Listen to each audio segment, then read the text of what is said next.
I guess all I can do is embrace the pandemonium.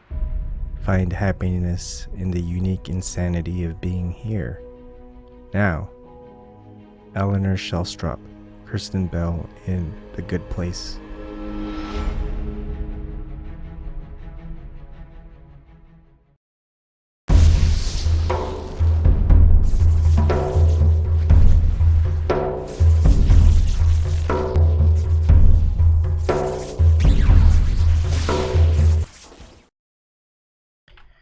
Good evening.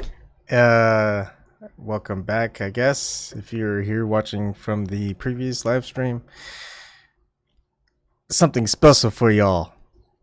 I've got the answer, and I'm gonna let you guys know the answer for the easy price of $100 billion. Once you guys raise that much money, I'll go ahead and tell you the answer. Nah, I'm just kidding. You're not gonna find anyone to tell you the answer of everything, especially if they have a price attached to it, because they know you don't know the answer, so they can say whatever they want. But you know, and if you're gonna pay for the answer, yeah, they're probably also gonna be like, "Hey, this guy's a chump." All right, that was the last shot. Sorry. All right. Before I get into the seriousness and not so seriousness of the topic, The Good Place, I wanted to review, but the review is just gonna say go watch it. So far it's the end of season 3. It's got on Netflix. Me and my wife were watching it. We both like it. It's funny, it's shallow, and it's deep. You get a mix. Jeremy Bearimy. And another one to watch is The Hollow. It's only one season. It's not that good, but it's got some stuff that you might think is kind of esoteric, maybe trippy, deep, kind of. It really depends on how you're thinking and following along, but or if you're not thinking, that too. Okay, I want to show you guys something. Now, this is where it gets. Let's see where to go. All right, this is where it gets deep. Now, on that title, I show you a couple of things, right? But one thing to focus on in the answer is don't really focus on the answer.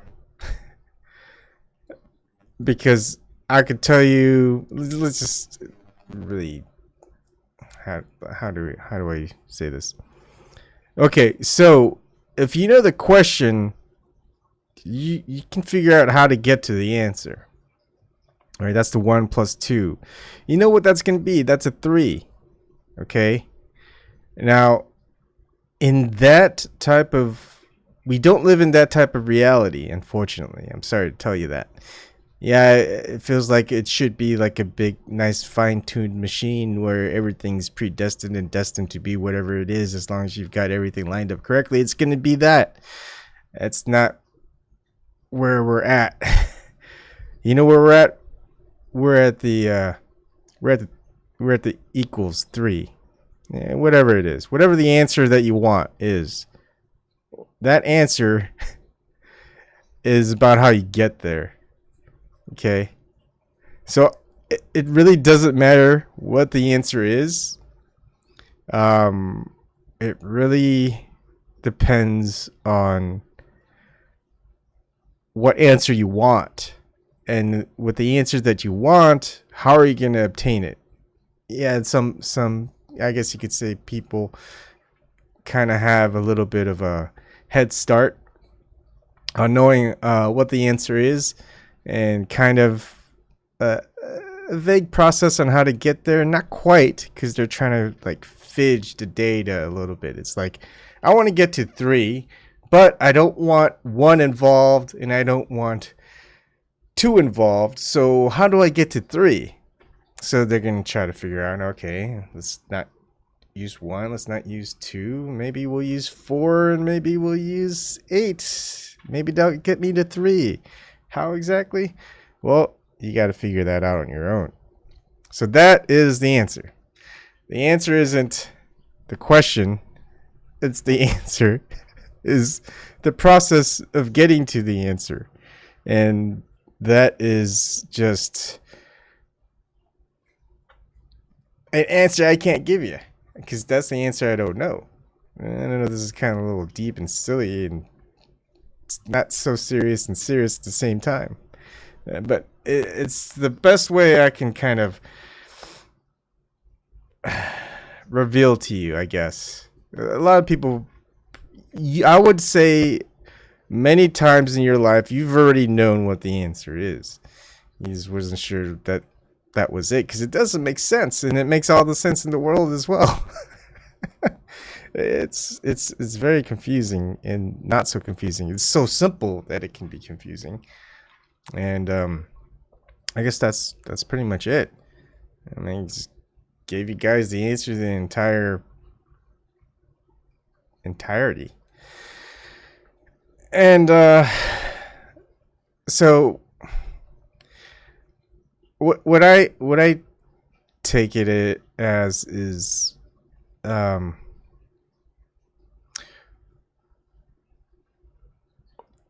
you could experiment, you could play with a lot of different excuse me with a lot of different variabilities and things like that, or something that's pretty constant in what we experience here, and just kind of play around with it, see what happens. And that's pretty much the entire purpose, because if we already knew what happens when you do 1 + 2 and you're going to get whatever it is, then we don't need to do anything. We've already got the answers. We already know how to get to the answers. And it's like, what's the entire point? Why are we here? Exactly. Right? So why are we here? It's not because we already know the answer and we already know how to get to the answer. It's because we want to find out, how do we get to the answer when we should know the answer, but we don't get the same results.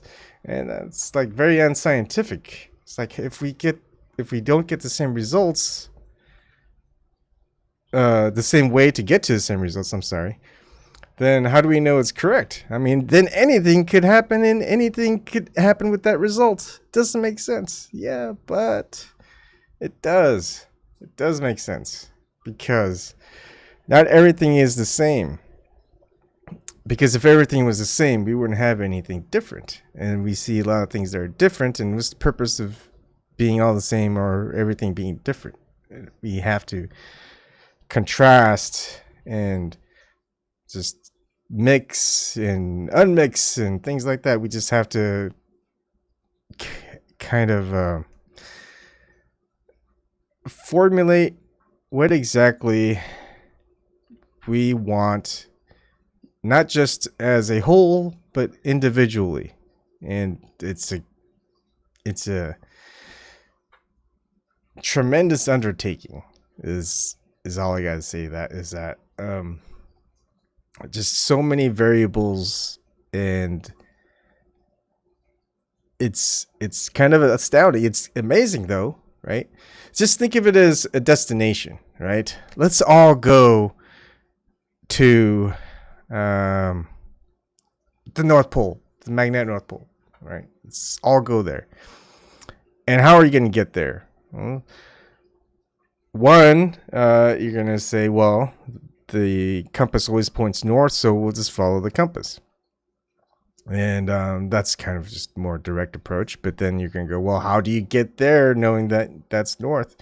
Well, I guess I'll take a flight over to Canada, then I'll take a boat up there, and then I'll walk the rest of the way, climb a mountain or whatever. It's not going to be the same way everyone else takes. Everyone's going to take a different method of getting there. And not everyone will get there. Some people won't get there. Some people will get there. But the thing is, we all know we can get there, but how we can get there is just another matter entirely. I'm pretty sure there's been a lot of attempts to get to the magnetic North Pole, different ways, what works, what doesn't, and not one way is necessarily better than the other, and it's just not even just the location itself. It's just the person going to that location.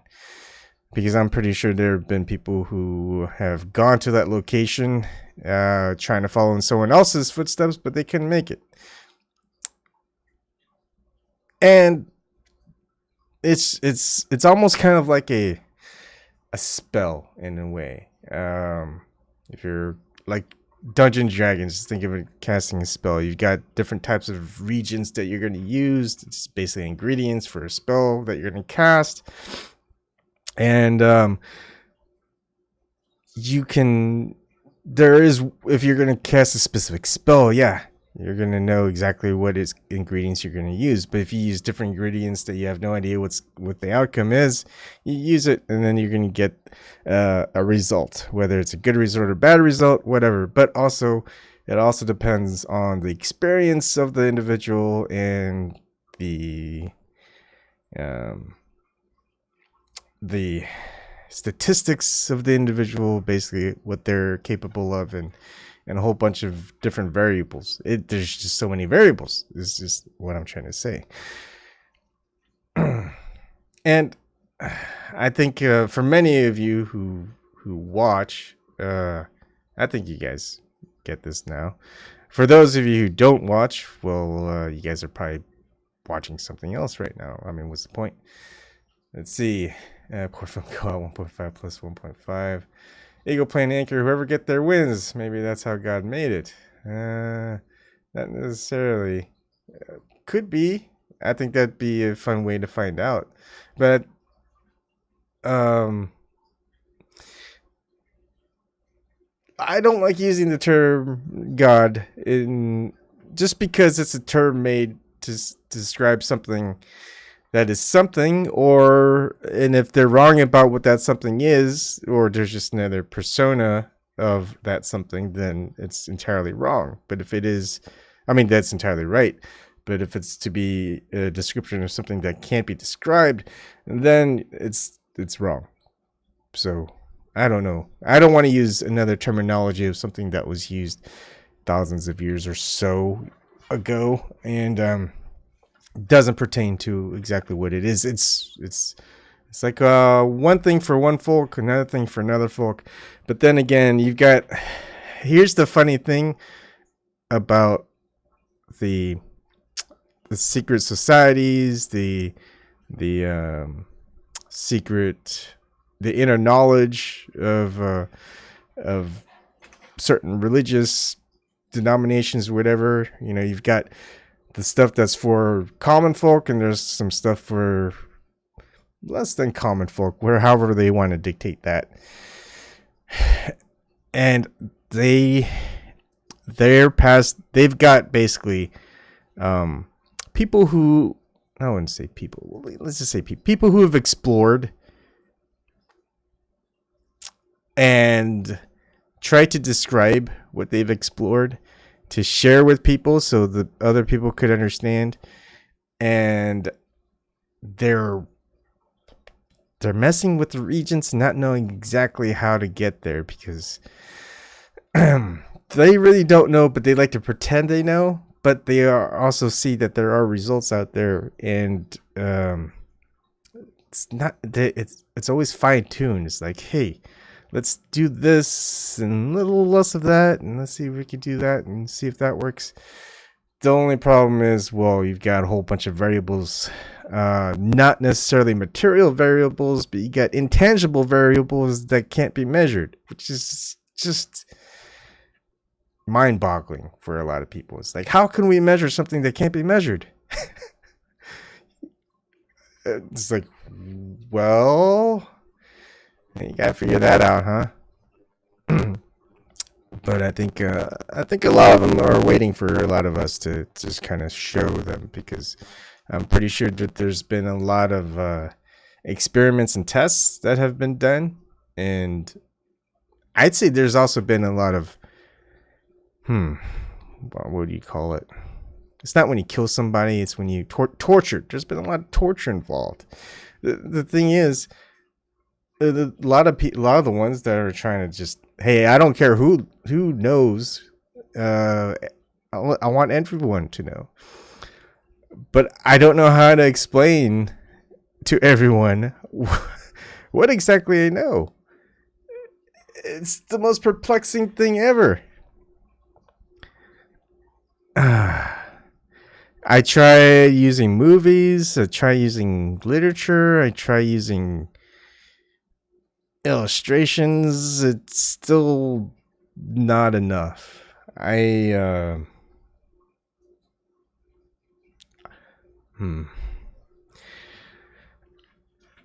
It's almost as if I have to create something new in order to try to explain it a certain way. It's like words can't do it.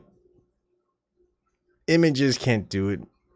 Analogies, kind of. Parables, maybe. I think that's the entire premise of the whole Gnosticism way back then. And, of course, all the secret societies and stuff like that, where they'll tell you the hidden meaning of all things. They don't even know because they can't experience it. They can only pass on what was some people would just passed on.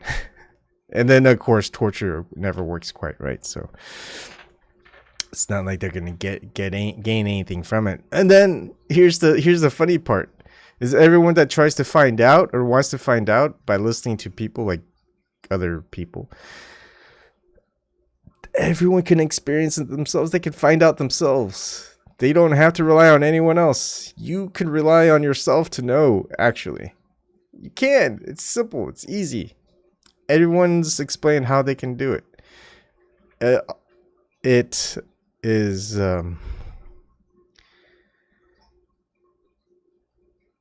I'd say, yeah, maybe people may not be ready for it, but I think when you are ready for it, you're ready for it, even when you're not ready for it. Gosh, I keep doing that. Let's see. I'm just looking at chat. Yeah, let me go back to chat. Let's see. Hey, you go play Nakarada. I don't really think it is. Report from co-op, a bond you're missing out. God is an algebraic answer based on a lot of past wisdom. You go play an anchors. They refer to God as the creator.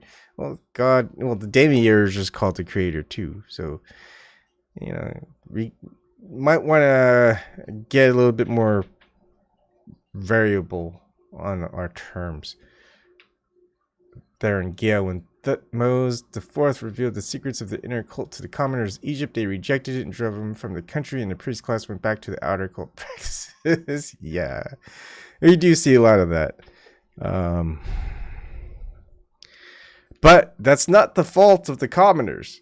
It's because that they've been taught incorrectly for such a long time.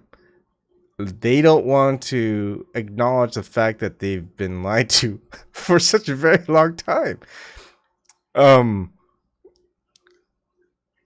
Some people can handle that. A lot of people cannot. Let's see. We need critical thinking. 5 minutes ago. Back to the beginning. Yeah, it is a good show.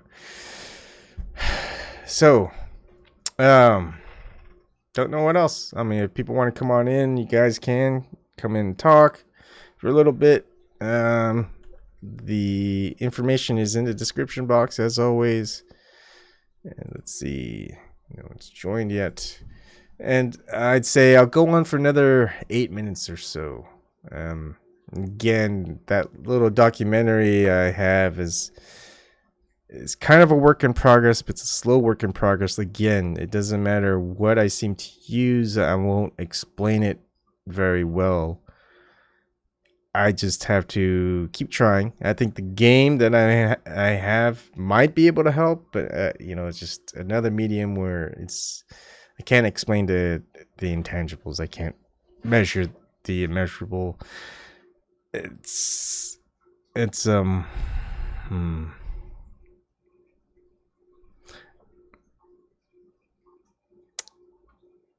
doesn't let's see.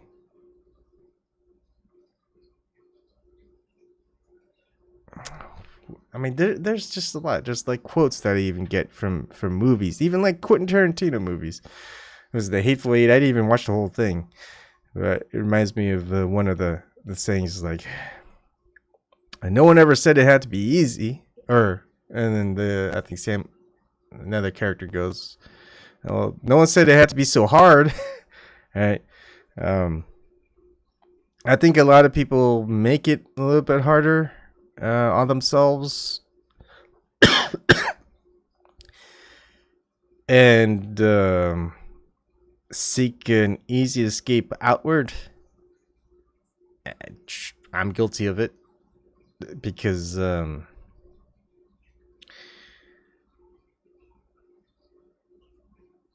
there's multiple sides, I guess, to every individual, right? A lot of us want for certain reasons, and want for others. But one thing we may need to want to do is step back and have people want for themselves rather than try to want for others, and understanding what others want, type of thing. And just take that step back and just wait it out. It's like, if people don't know what they want, they don't know what they want. Whatever you give them, they don't know if they want that even. So don't even worry about it. I think that's also kind of the problem that we get as society, as culture.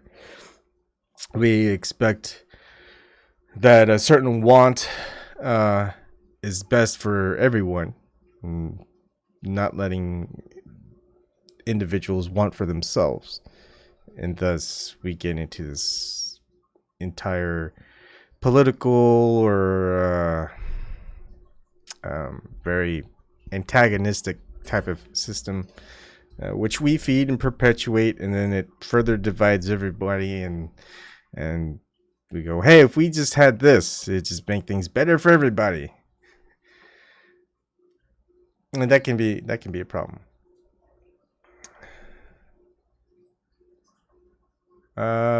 Port Film Co-op. It was fine. I could hear you just fine. I would say if you call in, test out your mic.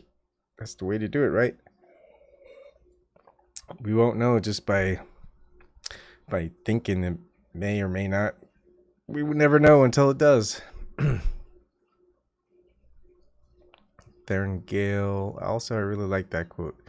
I used to care way more about culture war stuff, but now I'm just like, is that clown?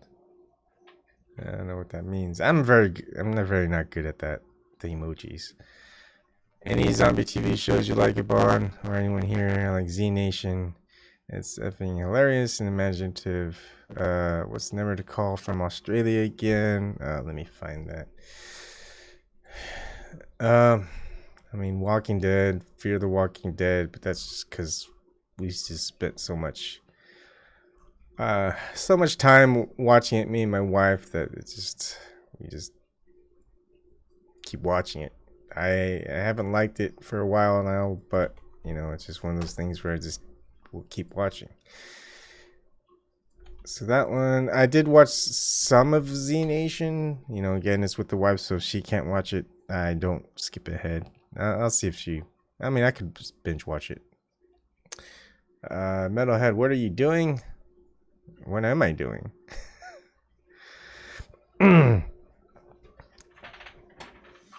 And let's see.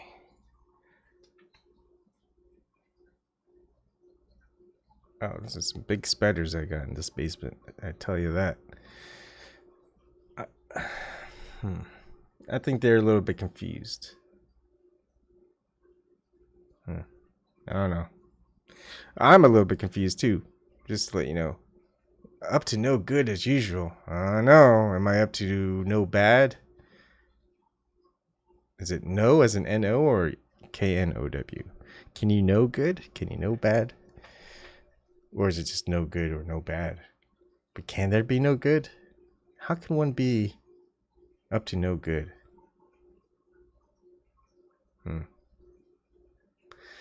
Hi, Kathy B. How's it going? All right. I'll wait a little bit more to see if Portfilm Co-op comes on in.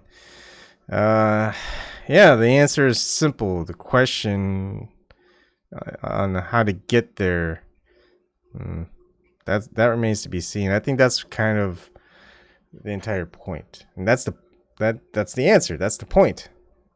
It's not necessarily finding out the questions and the answers. It's figuring it all out. That's the point. If we start off with the answer and we run through it and we go, well, we got there, but I can't remember how we got there. It's like, all right, then what do? We have to go in reverse. Maybe we'll go backwards and retrace our footsteps or whatever, figure a way back to how to get back here. And it's the same thing. Imagine just how timing seems to fit, right? I'm not sure if any of you are married and are still married, but imagine if you met your spouse 10 years earlier or 10 years later. Things would not be the same. Or you met at a different time in your life, and same thing with your spouse. I mean, everything will be a lot different. And let's see. Just one easy, simple decision in your life changes pretty much everything. And that spider is going crazy on that web. I don't know what to do with these spiders. One thing, right? See, here's the thing. Spiders, they can be a nuisance. They got all these cobwebs and stuff all over the place. But you know what? I don't have to kill as much flies. They can go ahead and eat the flies. But then there's just dead flies all over the place and spider webs. Or I could have flies and maggots. Either way, it kind of sucks. Oh, meeting ID. Sorry. Meeting ID is there. I'll go and put that in there for you. And let's see. I think that's the thing. I think we think too much. We don't need to think too much. It really doesn't really matter. I mean, it matters a lot, but it also doesn't matter. It's I think it's maybe more about worry. We worry too much. And is the worriness needed? I mean, if you act to make a decision, regardless of the outcome, but hoping for an outcome that you want, and that's what planning, strategy, and thinking and all that is, but it's not worrying. Worrying prevents you from action. Because basically all you're going to do is worry, because if you act one way or another, you're going to get a result that you're not exactly sure you're going to get the that you want. Hold on. Hello? Yep, how's it going? Hey man, how are you? Good, how about yourself? I've had about 1 hour's sleep, and I was chronically depressed yesterday. So I'm doing this on a whim, and not sure what we will discuss, but I'm here. All right.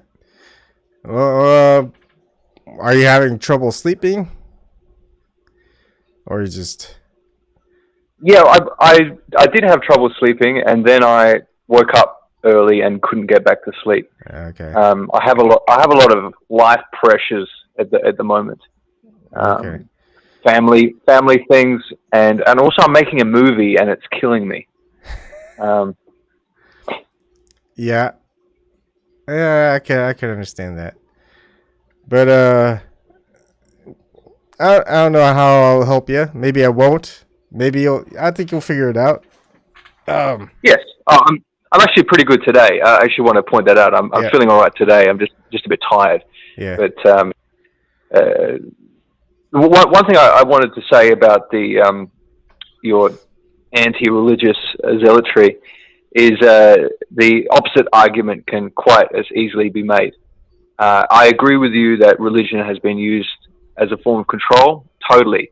But we now live in an age where our religion is being taken away from us and our traditions are being taken away from us and are being seen as evil because there's a new religion of, a sort of modern incarnation of Marxism, I suppose, almost like a cyber Marxism. So I think you can just as easily make the argument both ways, and I don't think there is a clear answer.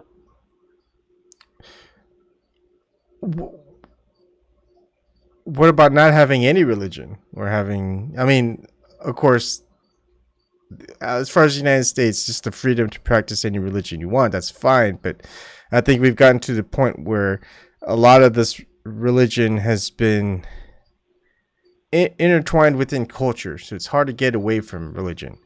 And a lot of kids kind of who grew up in a religious home, they kind of understand how how difficult it is to get away from religion, especially when it's intertwined within their personal lives and their family and the culture that they grew up in.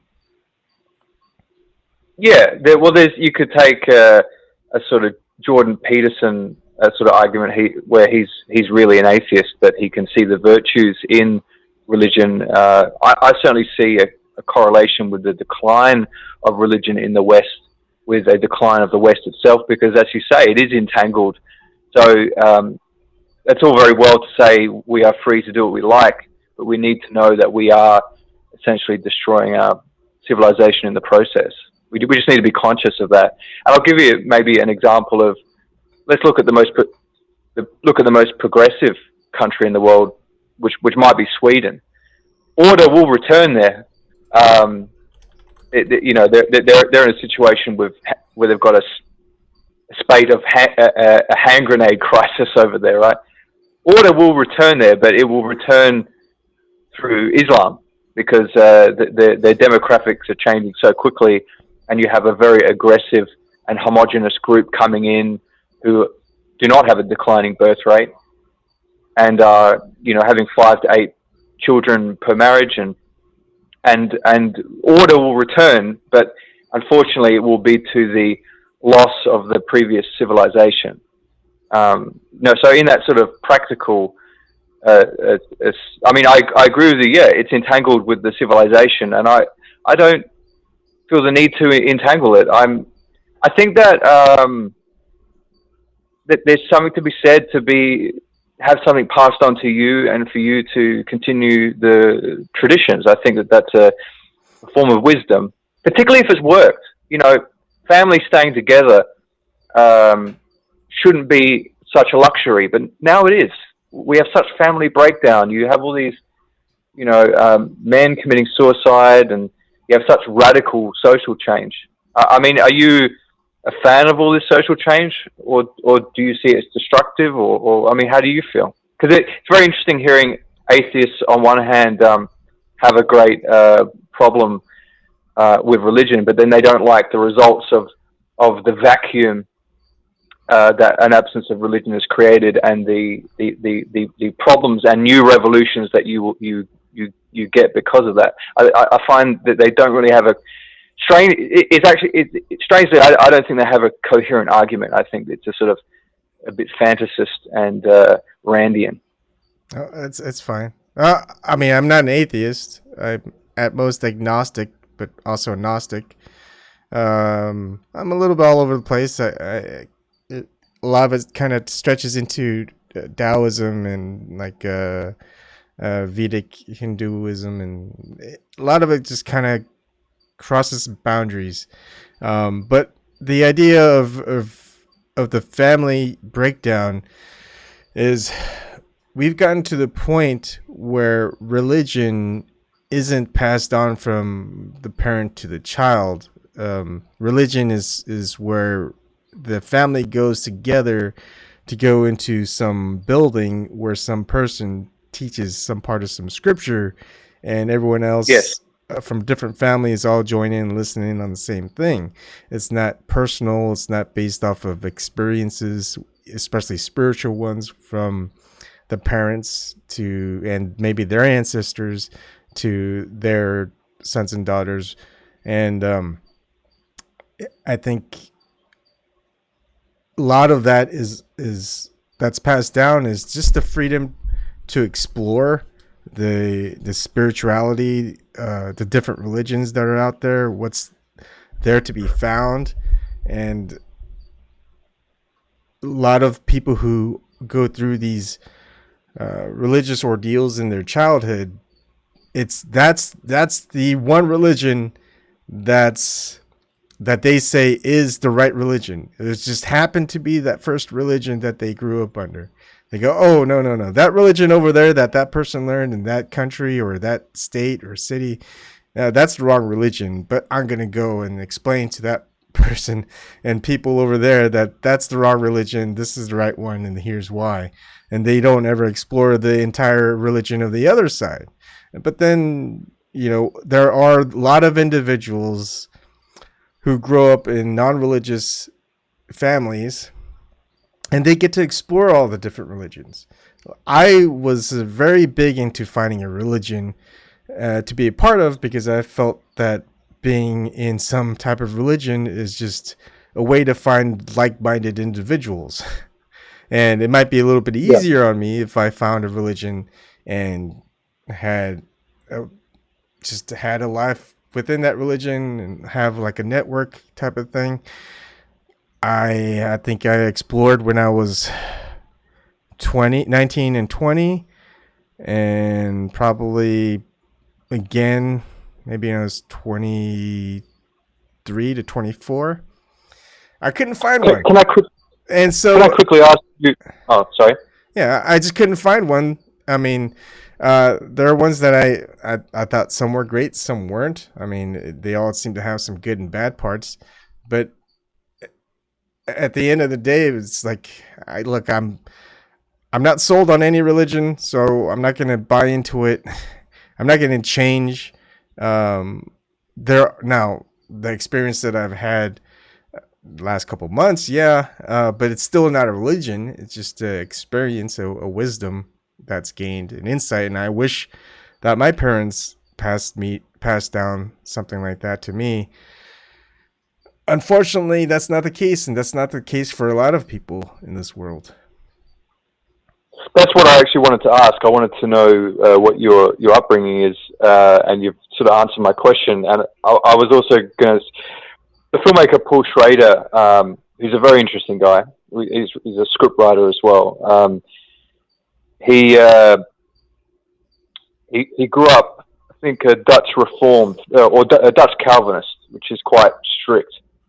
And I mean, he's pretty open about it. You can't escape your early programming. It really is who you are, and we can move on from that.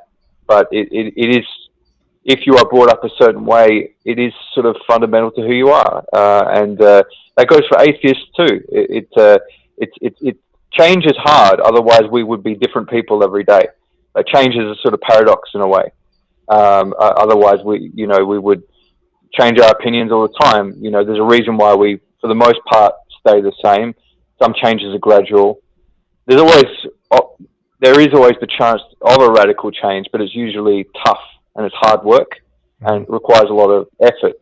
I'm very grateful for having been brought up in the Anglican Church in Australia, which I guess you guys call Episcopal or something in America. I'm grateful for that, but also through a sort of oral tradition through my mother. What my mum tells me from her experience is important to me, and I would say a lot of it is through that oral tradition. I haven't really read the Bible before, so it's mostly anecdotal, oral, and observational. That the things I've enjoyed about my society often have a Christian basis, and I'm not really critical of other religions, except really Marxism. which is that's the one I really have the most problem with because of what's happening at the moment. But I respect Islam. I envy it in many ways. I envy its homogeneity and the passion and pride that the people have. Look, there's problems with it, but it's in many ways none of my business to criticize. However, I don't want to create a vacuum for another civilization to take over, and nobody wants that, So look, faith is a really complex thing. There's no doubt about it. I struggle with it, but I'm not anti-religion, and I can kind of admire almost everyone. I must say though that I think that so much of the problems we have, it's funny. Some people see all the problems coming from religion, and to me, it's like no, all the problems we have are coming from atheism. So there's two sides of the coin. There's two stories here, but I'm very grateful for the goodness that's in my mother, and that she was in a mental institution when I was very small, and it was a chaplain there that she was suicidal. Like she wanted to kill herself. And I was already born at that stage, and I wasn't with her. I was a very small child, and a chaplain, she said she was nothing, she was worthless, and all it took was for the chaplain to tell her that that's not true, and that Jesus does think you're worth something, and that got her through, and that got me to see my mother again. So sounds like a silly story, but I will not be throwing it away. Because of my atheist friends' arguments that they're just taking from a Dawkins book. They always say the same thing: a magical teapot, or they was the same mumbo jumbo, logical fallacy, all these kind of the same buzzwords. It just doesn't work for me anymore. I can see what's happening to my own civilization. We're murdering babies and we've become very anti-maternal. I think that moving away from the traditional roles is not working. And from the male side of things, I think that it really does explain the very high suicide rates. Partly because I think men are quite innately good at mathematics, and we know not only is this not going to work for us as individuals, it's not going to work for the whole society. And what it feels like, it's like being in a slow motion car crash. And that's like a sustained pain. And that's the reason why people with terminal illnesses have euthanasia, because it's like a sustained pain. So that's what I feel. It's both a very practical, everyday experience, but it's also just it's come from my mother. It's come from my upbringing. I'm grateful for it. I have no regrets. I only went to church up until the age of 10, but that's all I needed to keep me safe when I moved out of home and I was surrounded by meth addicts. That's the stuff that made me never try meth. Mm-hmm. Many of those friends are dead. I'm a lucky man. I'm a lucky man, and I'm not going to throw that away. Yeah. Well, I tend to lump atheists into religion as well. There's plenty of control mechanisms through atheism and Sure. Science without religion, or science without God, I guess you could say. I still regard it as religion, and I don't think it should be in any religion's say that another religion or one's way of life should be dictated by some religion out there, whether it's Christianity or Islam or what have you. And look, I'm pretty sure you would be thinking the same way if all of a sudden, say, Saudi Arabia decided to take over Australia and convert everyone there to Islam. You'd be like, well, yeah, I'm not a fundamentalist, and we don't actually have a lot of fundamentalist Christianity in Australia. It's quite because we were a British colony. It's really a mixture of Anglicans, which is the Church of England, and Catholicism. Now there is a little bit of well, actually, I would say that the more active, thriving church are the sort of Pentecostal and evangelical churches, which are more American, but people's backgrounds tend to be either Catholic or when we say Protestant, we usually mean Anglican. It means Anglican, and both are very diminished in power and really created quite a civil society. We've never really been a fundamentalist one. So I'm not telling people how to live. I'm just saying, I'm defending my rights to be religious, but I'm also defending my right to point out why I think that there is a societal decline. Sure. And you know, all I'm trying to state is that the ones who are within a religion and the influence of the religion, that's a different story. But then there are those who are in charge of the religion. They don't see things the same way as you, unfortunately. I'm sure the Church of England and the Catholic Church and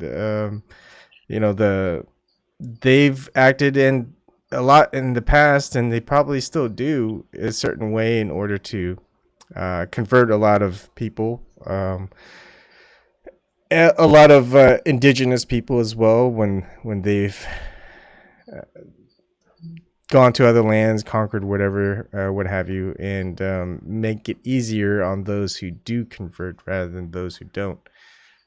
But the religion in itself, as far as the people who practice it, that's something I would say that's apart from the religion, as opposed to those who are heads of those organizations. They don't practice the same way that you practice. They don't what's that term? They don't practice what they preach either. Because it's very diverse, and I think that from a Christian point of view, we're all sinners, and nobody's perfect. Yes, I think that there has been a failure of the church. I totally believe that. I think in many ways it's corrupt. I agree. I'm not a Catholic, but I must say I've been really drawn to E. Michael Jones. What do you think of E. Michael Jones? Are you familiar with him? No, I am not. He's a Catholic intellectual who's sort of been seen as a bit of an alternative to those a little bored with Jordan Peterson,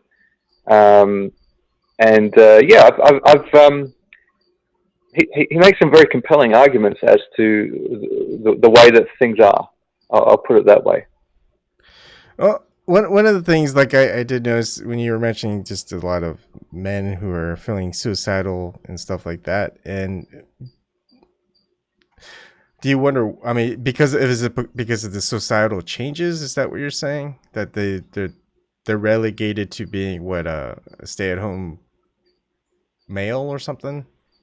Like, oh, look, I think that there's been a lot of rapid change, and I suppose women have been more ascendant and more empowered, maybe without the same kind of accountability. Like, I think that men are sort of built to climb a hierarchy. And now that the hierarchy is kind of rigged a little, and that, men are seen as bad, and look, I work in the arts in Australia, so that's an incredibly feminist and socialist scene. And so by default, before I even say anything, I'm already a villain in that narrative. So I can only say my experience, that it's been very hard to navigate that hierarchy, because it's far more political now than it's sort of meritocracy, and the objectives are very political, and because we're in a very polarized age, it's quite a radical politics. The arts have almost always been leftist in Australia, but now, because we're in this sort of very polarized age, they take very firm issues on every position in the culture war, and therefore you have to conform.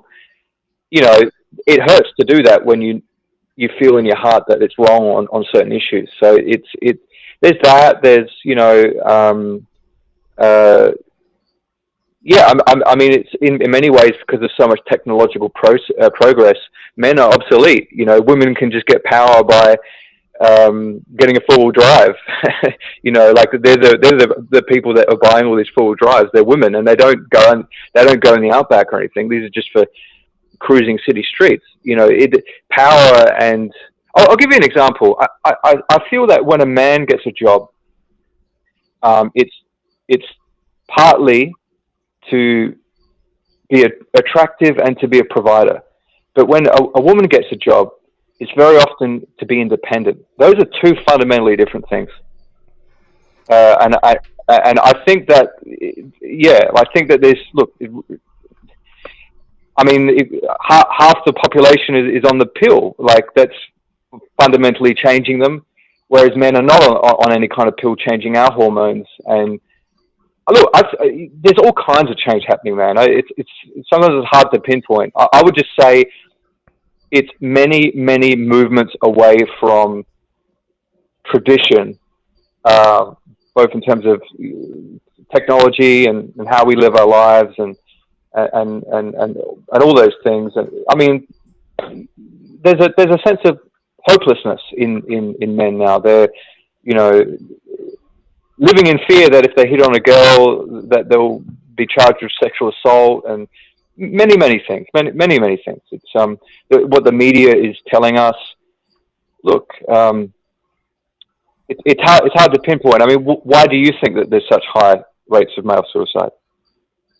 I'd say failure to adapt. They're too focused on what they've been raised to do within society, and when that society changes, they're not able to change along with it.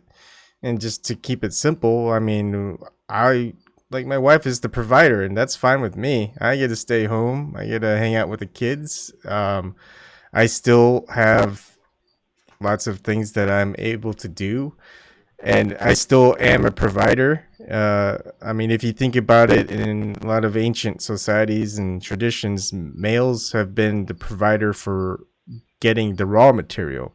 After they get the raw material, the women take care of everything else. They do the cooking, they do the knitting, they do whatever it is after they get the raw material.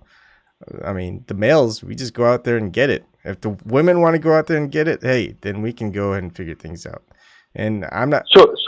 Can I just make one point of what you said? I think this is important. You're quite lucky in that situation, because do you know that statistically, women almost always divorce men who earn less financially than them? Well, I guess. But I mean, if I wanted to just go back into the system and just earn money, I can. It's not like that's out of. No, sure, but I'm just making the point that others in that situation, it doesn't always work out for. Yeah. In fact, it very often doesn't, and that is a. When I say that they divorce, that's women will divorce the man who earns less than them. That is a statistical truth. Sure. Okay. But I mean, it all matters depending on the partner that you find. And I'm lucky, I guess. I mean, yeah. That's why I said you're lucky. Okay. But still, just adaptability. There are also men who would divorce to not be in that situation, you know? So it's just flexibility of just between, I mean, that's why it's a marriage. It's between two people. Or you both have to make decisions for what's best and what each are willing to do and take part of. And me, I actually appreciate being able to spend more time with the kids and, you know, have my daughter and my son grow up with me, rather than with the school, you know, rather than the after school program. And I always leave that out there for my daughter. She's 6. I go, "Are you sure you don't want to do the after school program?" She's like, "No." She just wants to hang out with me. And I think that's great. Yeah. And I mean, it's something that I really didn't get a chance to do with my father. or my mother. They're just not. I mean, it's just it's pretty much grew up in the system. You could just say that. Can I just say something that popped in my head, and it's just a theory, and I could be very, very wrong. You don't even have to ask. You can just say it, Okay. Because you talked about a failure to adapt, and I must say, I think I've failed to adapt. I really do.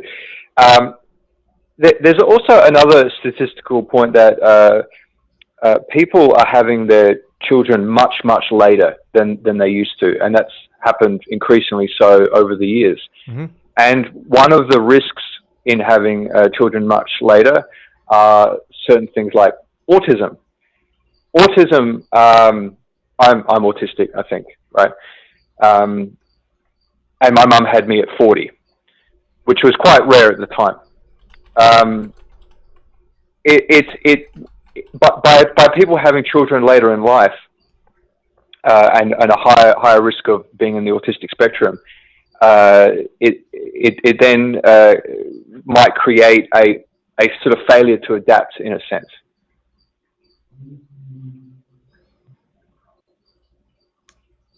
Could be. I think it's. I don't know. I think it may be more of just a mentality. It would just change. For me, it's always just been about adapting to the situations rather than having to, because trying to get the situation to adapt to me, which is almost an impossibility. It's a lot harder to do, and just all those little terminologies like I just go with the flow type of thing. Just take it back, take it easy. Things happen. If they happen and it's out of your control, look, it's out of your control. You make the best of it with what you can. And if it's too hard, change the scenario, move to a different place, start over, do something else. And it's just I think part of the problem with a lot of the change is that there really isn't alternatives set up for those who take the adjustment too slowly. Because it's, no matter which culture you're in, it's always a fast moving system. They want to go ahead and adapt this and put it in motion and have people adjust to it, and it's then you move on to the next thing. I think good thing with the bad government is that the bureaucracy gets really, really bogged down and changes are slow. So cultural changes in effect are also slow. So that's kind of a good thing. But the thing is, a lot of people have just stopped and haven't really formed organizations in which to still stay in just kind of that outskirt area without having to fully move in. Whether it's religion or spirituality or just the upbringing traditions of a country or city or whatever. I mean, I think a lot of people just need to kind of stick together, but it's gotten to the point where rather than sticking together, it's every man for themselves type of thing. And that's where we don't even see an alternative. There really feels like there really does feel like there's an erosion in community and connection. I certainly feel. I mean, I'm speaking to you in the United States rather than my neighbor. Mm-hmm. It's that's what it's like now, and increasingly so. And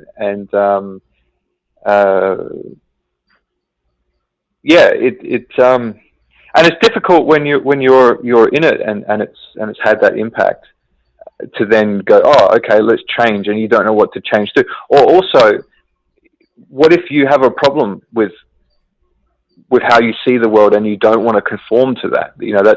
That makes you an outsider. That makes you difficult. You're talking to a flat earther here. So for real? Yeah, you didn't know that? Oh, really? No, I didn't know that. No. Okay. Well, I count myself a flat earther because it's most likely flat than it is globe, but I still wouldn't know either way. I just leave it at that. What is the moon? I was just thinking about that. I spoke to my housemate earlier today about how we only see one side of the moon, so it could be like a flat coin for all we know. Yeah, it could be. I don't know. But part of the fun Did part we is go not there? knowing. I think it's more amazing to not know than it is to Mm, assume that you know when you really don't as well.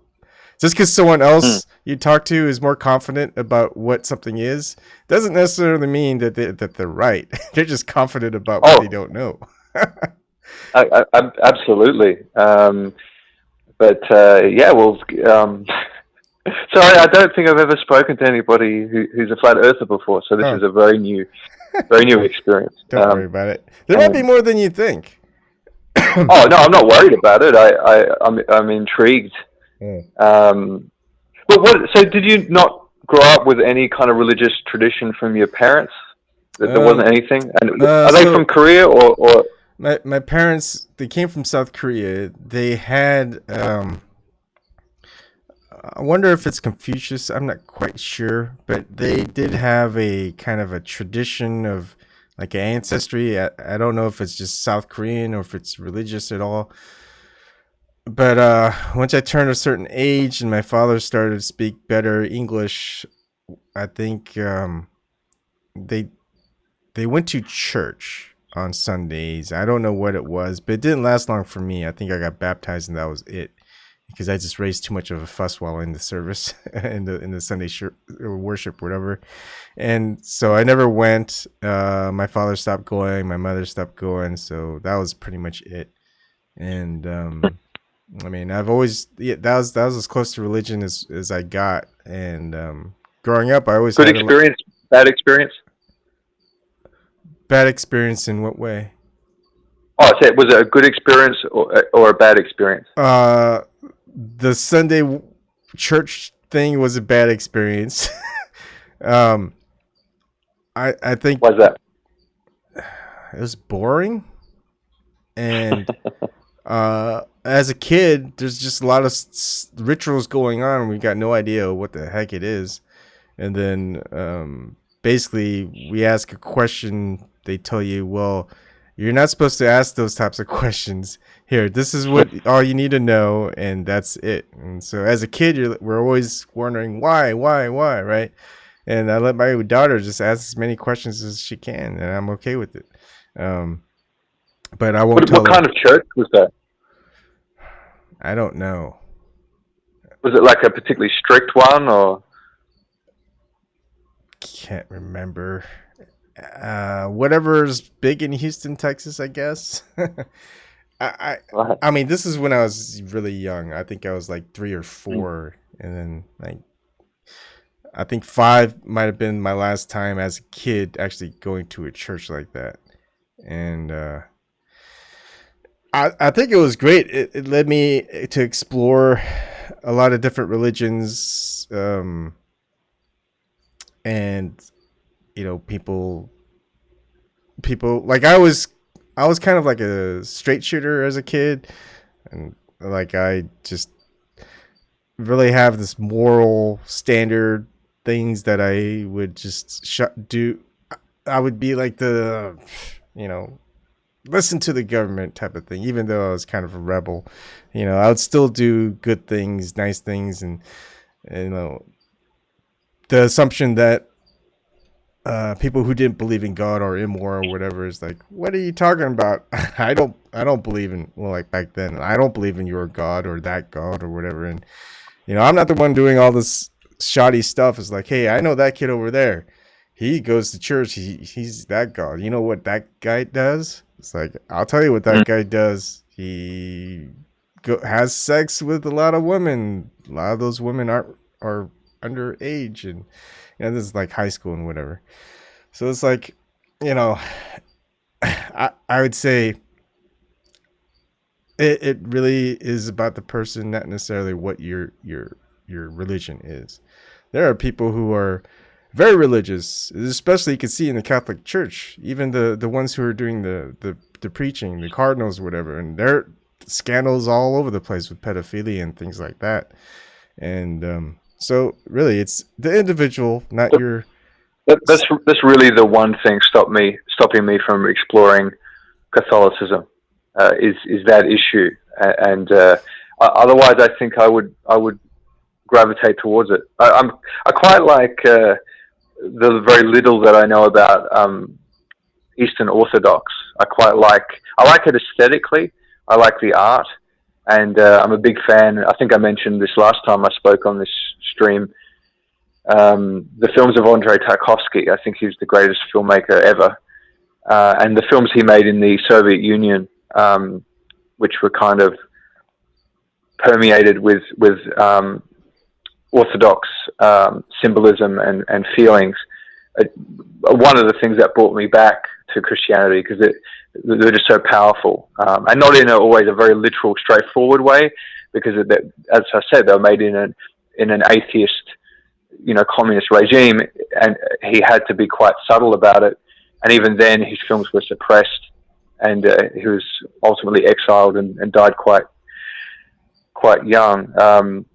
I guess because I'm a filmmaker and an artist, that the artistic myth and the sort of heroic artistic myth and suffering is important to me, and I guess that kind of mimics the kind of Christ story. So, but I just recommend you check. Have you ever seen any of the films of Andrei Tarkovsky, particularly Stalker? Have you ever seen? No, I haven't. I'll try checking them out. Is he? What year were the films that he made in?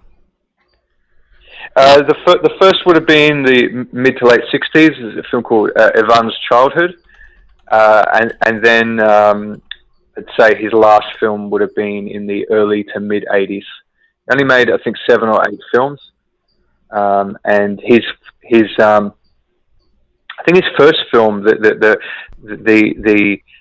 is a shot up the top of this tree, and it tracks down to the ground, or the reverse.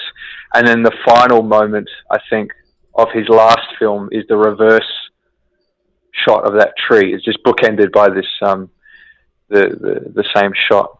Yeah, I'm seeing some images now. Yeah, a lot of contrasting imagery. Yeah, they're very slow, absorbing, challenging stuff that a lot of people get bored with. But they take a bit of effort to watch, a bit like sitting in church when you're young. But I would say check out Stalker first, and then you'll realize, wow, I've seen this ripped off 1,000 times. Okay. And yeah, it's a sort of bit of a post-apocalyptic film, actually.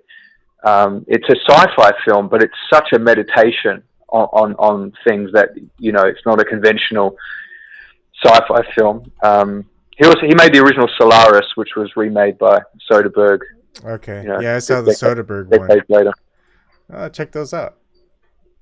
Oh, I think they're amazing, and all I ask is if you watch one, you sit down and you watch the whole thing. You can't pause it. You can't do anything like that. And if you're not willing to sit down and do that, don't press play. Just leave it for another time. Because Stalker, he had to shoot that film 3 times.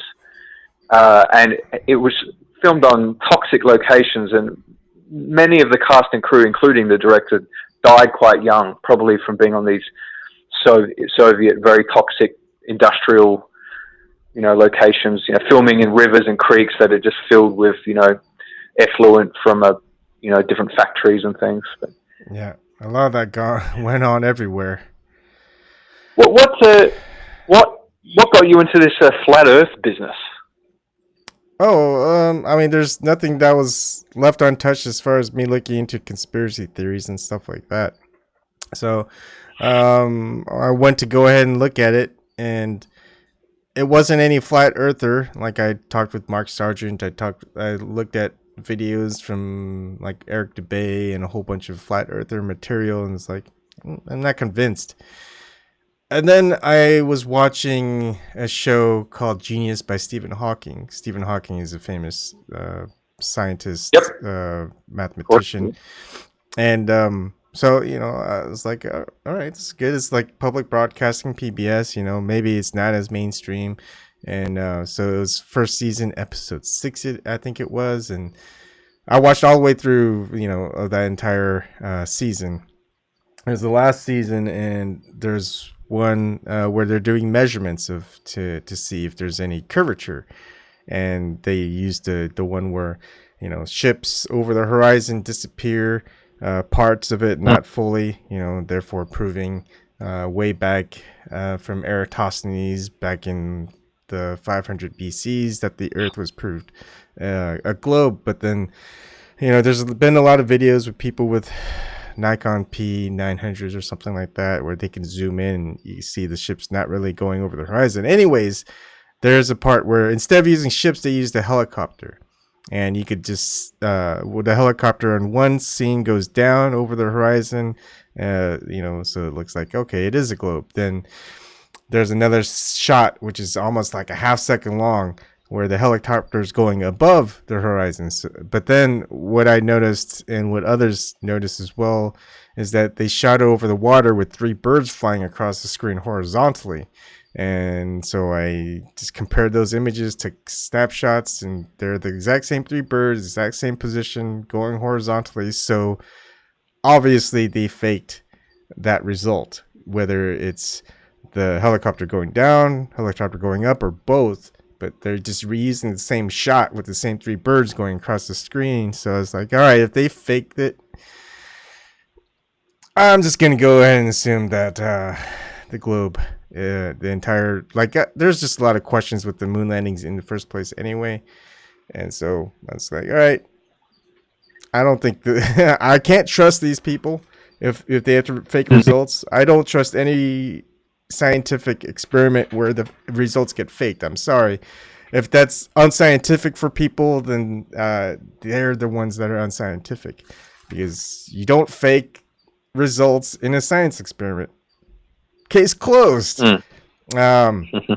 So that kind of got me into it, and then just the whole other world out there when you start perceiving things as not what the systems of control say they are, and there's plenty of corruption and lies that systems of control have, whether it's government or religion. And that's why when I say religion, it's just a control mechanism of religion, not necessarily those who believe in it. They're the ones, like the preacher who's asking for everybody to pay for like $1 million private jet, or the Catholic Pope who has billions, if not trillions, of money within the Vatican.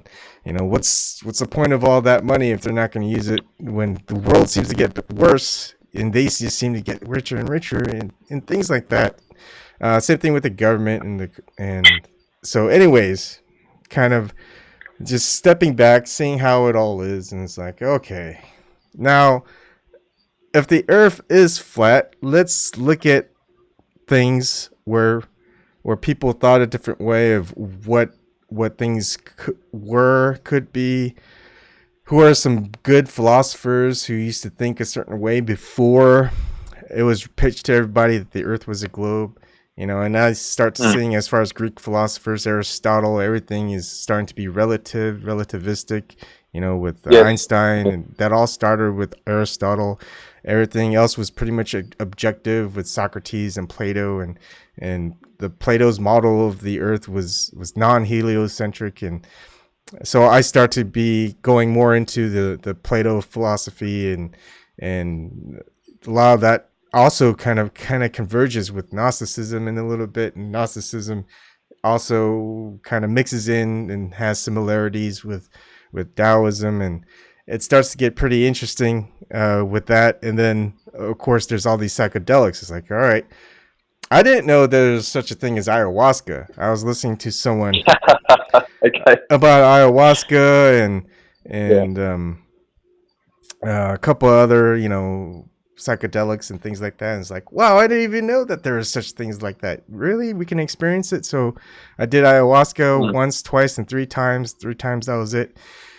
And just a whole different perception, experience of things that are going on, and how certain things just are kind of imagined. It's like the threat seems there, but the final push isn't. So I start to question, like, is it because I know now that they don't mess with me, or like what is it that's going on right now? It's like, shouldn't they want to mess with So, me more because I seem to know certain things? But what do you mean? As in authorities? authorities, it's Yeah. just things that you would expect to happen to you, but doesn't. And it's it it's Do you think it's like two possible scenarios there? Firstly, do you think it's possible that you're wrong and therefore you're not a threat to anything, or B, that there's so many people spread out that feel that way, that might have streams, they might have blogs, but they're so easy to discredit, at least from their point of view, that it's not really seen as a threat. And if anything, it's a bit of a divide and conquer. It's just perfectly fine that people feel different ways about these sorts of things, because there can be no coherent movement of any kind to really attack power structures and things. I think that like strategy is so complex that I think it's very hard to untangle the potentials of military strategy and things. So, yeah. so there's a couple of options there. What do you think of those options? Like I would say I am a strategist, but at this point I just wait and see. It's like I'm waiting for them to make the move. I've got ideas of what I could do, but basically it's just going to be based on the situation. And then I guess that's that. So I don't really worry. So that's kind of the part of this thing, is like when you worry, you don't act. You just sit there contemplating about how to act. And the thing is, what one shouldn't do is worry. Just live as though the situation that you're perceiving that may happen occurs. Don't even put that into your equation during the day.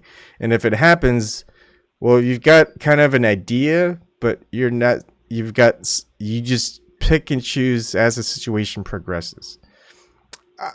One of the things that I like to mention a lot is either with martial arts, or there's a movie called Crimson Tide. It's just kind of a way of preparation. It's in Crimson Tide, it's a movie with Denzel Washington and Gene Hackman. Gene Hackman is Tony Scott. Yeah, I'm a big Tony Scott fan. I think he's a fabulous visual stylist. But sorry, keep going. Music was good, acting was good, writing was good. Anyways, Gene Hackman, during the submarine, they're under, and there's a fire in the kitchen, and he uses that moment to run a readiness drill, in case they need to be all hands on deck to, if there's like an enemy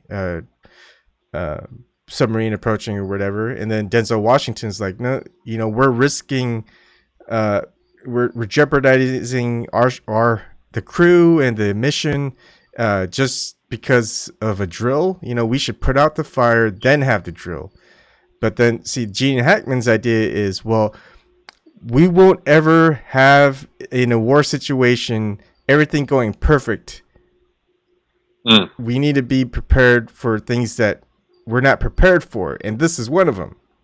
There's a fire, and in the kitchen, and we've got a threat on our hands, so we gotta be prepared to handle both. So I think back when I was younger, when I watched the movie in the first place, I was more like Denzel Washington. Take the safe approach.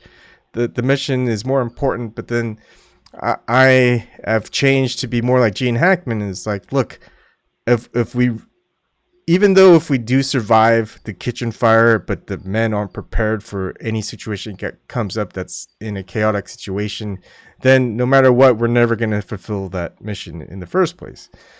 And the same thing with martial arts, when there's a lot of very systematic martial arts where when one person throws, say, just a normal punch, you've got, maybe 3 methods of how to counter it and deal with the situation. And then you just pretty much get into memory. So when that situation comes up, you just do those 3 moves, or one of those 3 moves. But I think the better way to train is not to use anything that you have that you've trained for. Just have a variety of just not one person throwing a punch. Maybe they'll punch and then they'll kick at the same time, or they'll punch and then they'll try to grab you, or they'll punch and then they'll just things that a person could do is something that you can't prepare for. For example, is like, I mean, when you're in a fight, not everyone's just gonna come at you with just that one punch.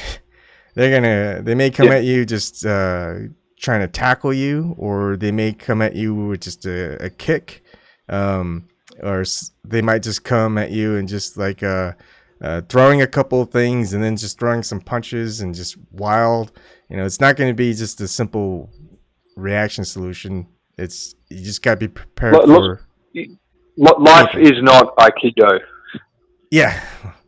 But it's just kind of the same thing. We're at the very beginning.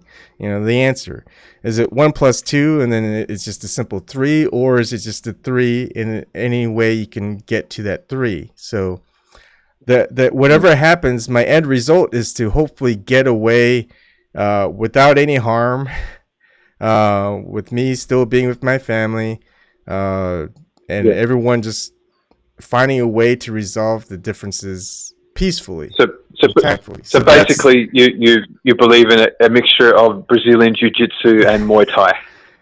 It's like Jeet Kune Do, I guess, just kind of like how Bruce Lee had it. Take what you have from one that's useful, and then if you don't need anything else, move on to the next thing that you could use that's useful. I mean, my body type is not going to be the same as someone who's 6'4" and 230 pounds. I'm 5'8" and 185.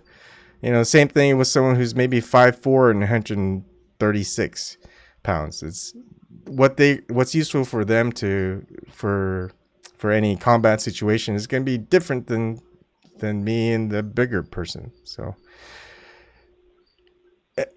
it's I think one of the things that me and my brother we talked about a lot is how a lot of systems, whether it's schooling or martial arts, a lot of it's very robotic.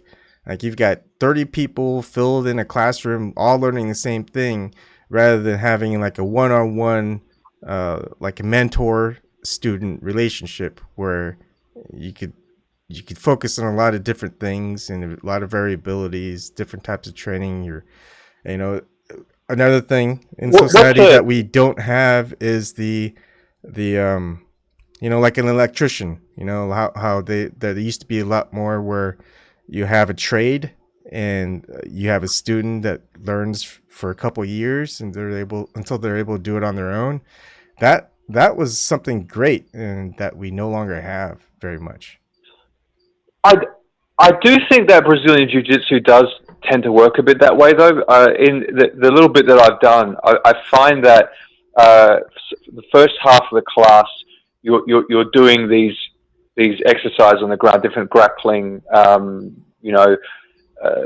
things, right? Mm-hmm. But then usually for the rest of the day, firstly, before I get to the second part, if you're a beginner, someone who is above you in experience, immediately acts like a teacher because it's part of the culture, and so it's very, very good in that sense. And then the second half is pure sparring, like pure full contact, no punching and no striking, but it's all grappling sparring, and anything can happen. And very often you will be with someone who is much better than you, and they see it as an opportunity to teach you something, that they'll actually, you might be in a good position and they will point out what you could try in that moment.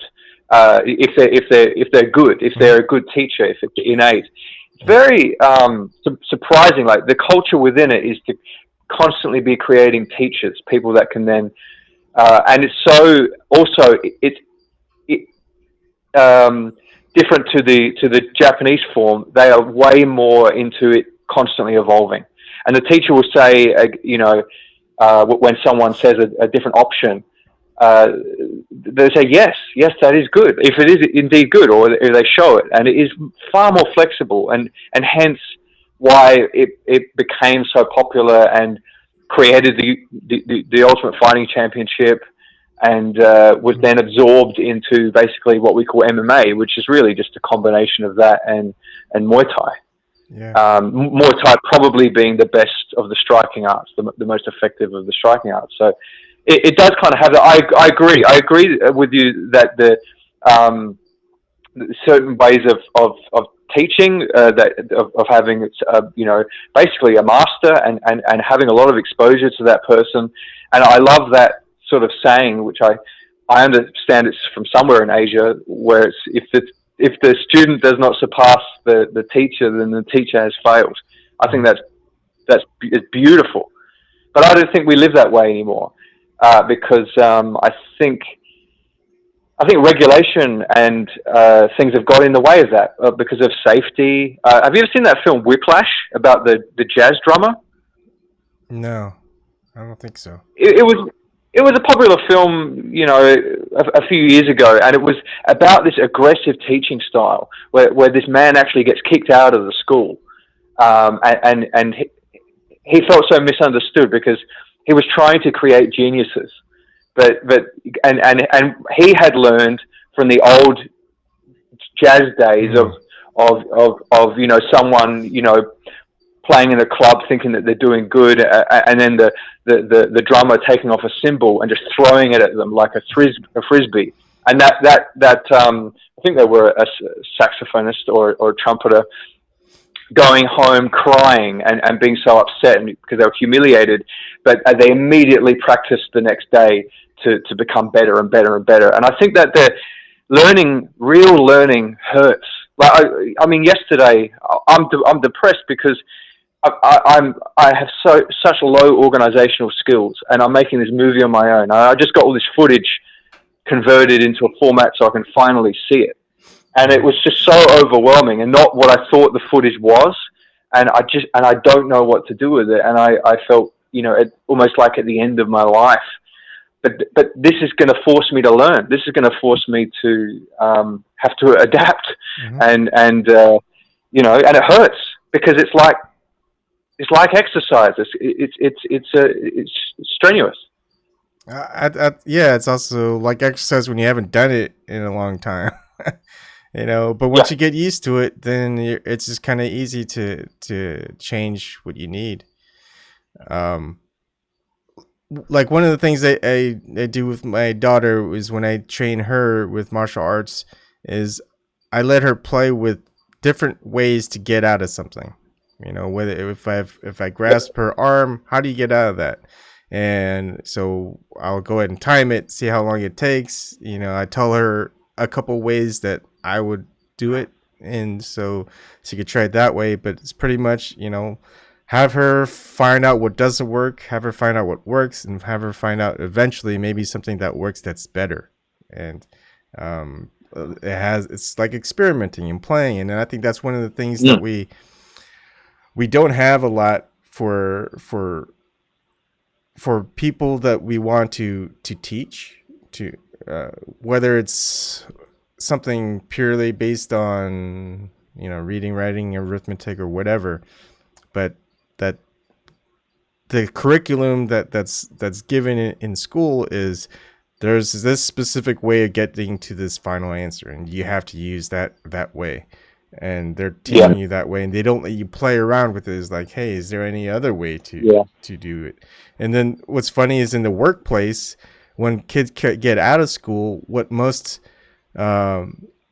corporations and stuff like that, they just need people who know how to do something, because that's why they're hiring in the first place.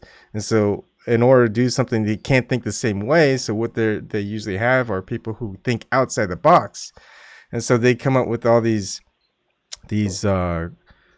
employment questions, like, how can you do this in 3 steps?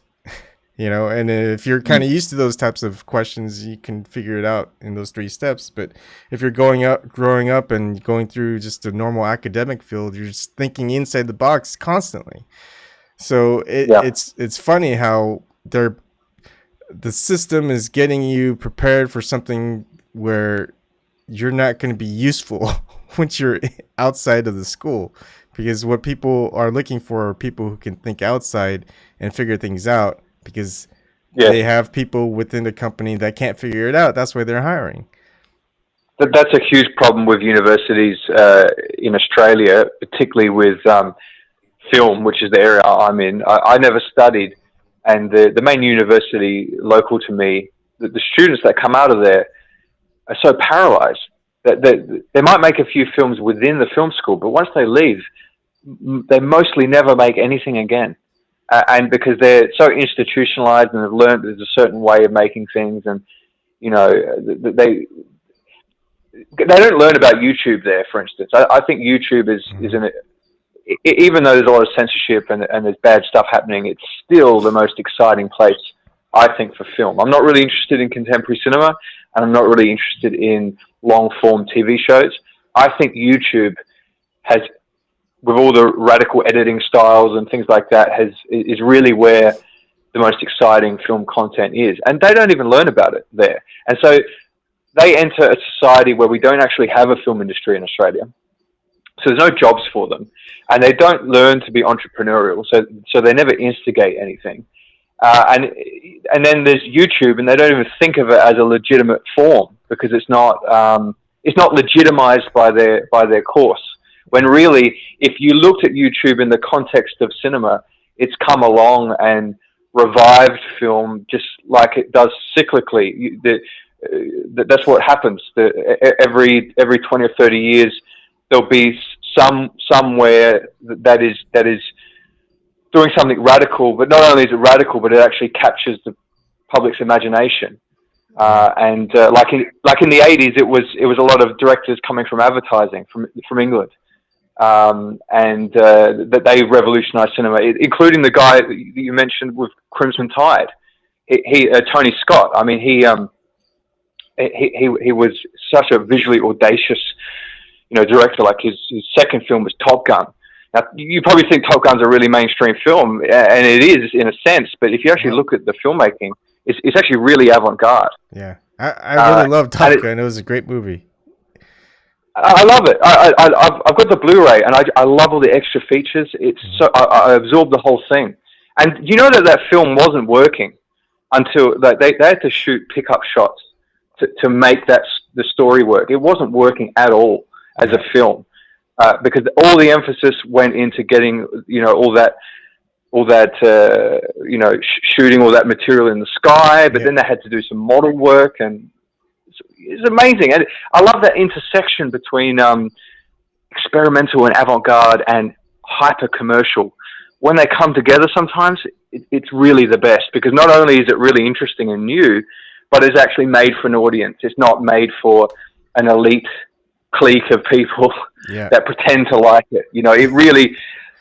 I feel the same way about Rocky IV. I mean, that is a marvelous film in terms of the form and editing, and it was taking its style from the MTV rock videos of the time. Sorry, I'm a film obsessed person. Don't worry, I really like film, and it's nice talking to other people who really like film, because one person in the when I was in the Navy, he was just a film buff too, and he's just always talking about the Criterion collection of films, where you can actually see a lot more about the film, plus like there's just the way that certain films come out on either DVD or Blu-ray, that they've got a lot of just a specific term he called it, artifacting and stuff. He just always point out the artifacting, and it's like, I don't even notice it. I don't know what you're talking about.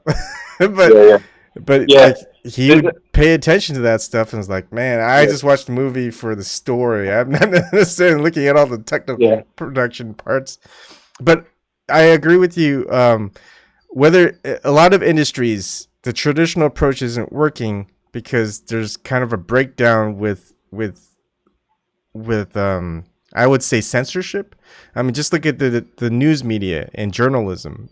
Imagine coming out of university where you've got a journalism degree, and the basics for a long while now have been, oh, just go find a like a publication area, and New York Times, whatever. Those are the big names, and work your way from an intern and writing material, whatever it is, and so you learn, maybe you're just gonna carry coffee or whatever. You're gonna maybe help send something like email. You're basically doing all the little basics and stuff, and then you finally get out to writing an article, and you go to the editor, and they go, well, no, we don't want you saying this. You can here's what you can say. And it's like, well, that pretty much, my article's not gonna go anywhere, because it's just kind of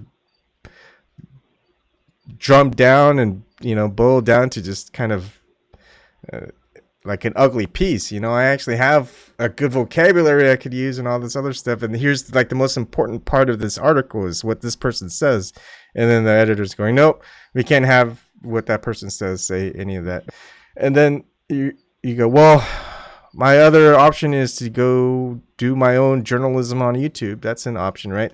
But they don't have any idea of how to work the technical stuff. It's like, I don't know how to upload. I don't know how to go live. I don't know how to, what's blockchain? When they get out of school, they're expected to work in a unit, where people will handle the technical parts. You got other people who will handle the editing, people who will handle the law part, things where you won't get trouble with, etc. Yep. So they're not able to do journalism on their own. But then when you realize that journalism is journalism, you could just have your own blog website and just, source everything. And you've got a following people who go, hey, this person's a journalist. It's not censored by any corporation, except they're not making any money. They just got to figure out how to make money too. But we've gotten Sorry, it's probably censored by the platforms a bit now. Sure. A lot of independent journalism on YouTube, which I think some of the independent journalism on YouTube has absolutely prevented some new wars taking place. There absolutely would have been regime change in Syria if it wasn't for the YouTubers doing these really wonderful reports on the available information. Mm-hmm. The dogs of war were really barking very loudly, and that's my feeling is it was that reporting, which was getting hundreds of thousands and millions of views, that prevented more conflicts from happening. And I think that is the reason why it's been clamped down on. It really is a threat to the status quo. And that's why if you Google certain subjects, the top 30 videos will be CNN and Fox now. Yeah. So I agree, but it's not like the establishment aren't trying to deal with that situation. Yeah. They're used to having control. You know, when I was young,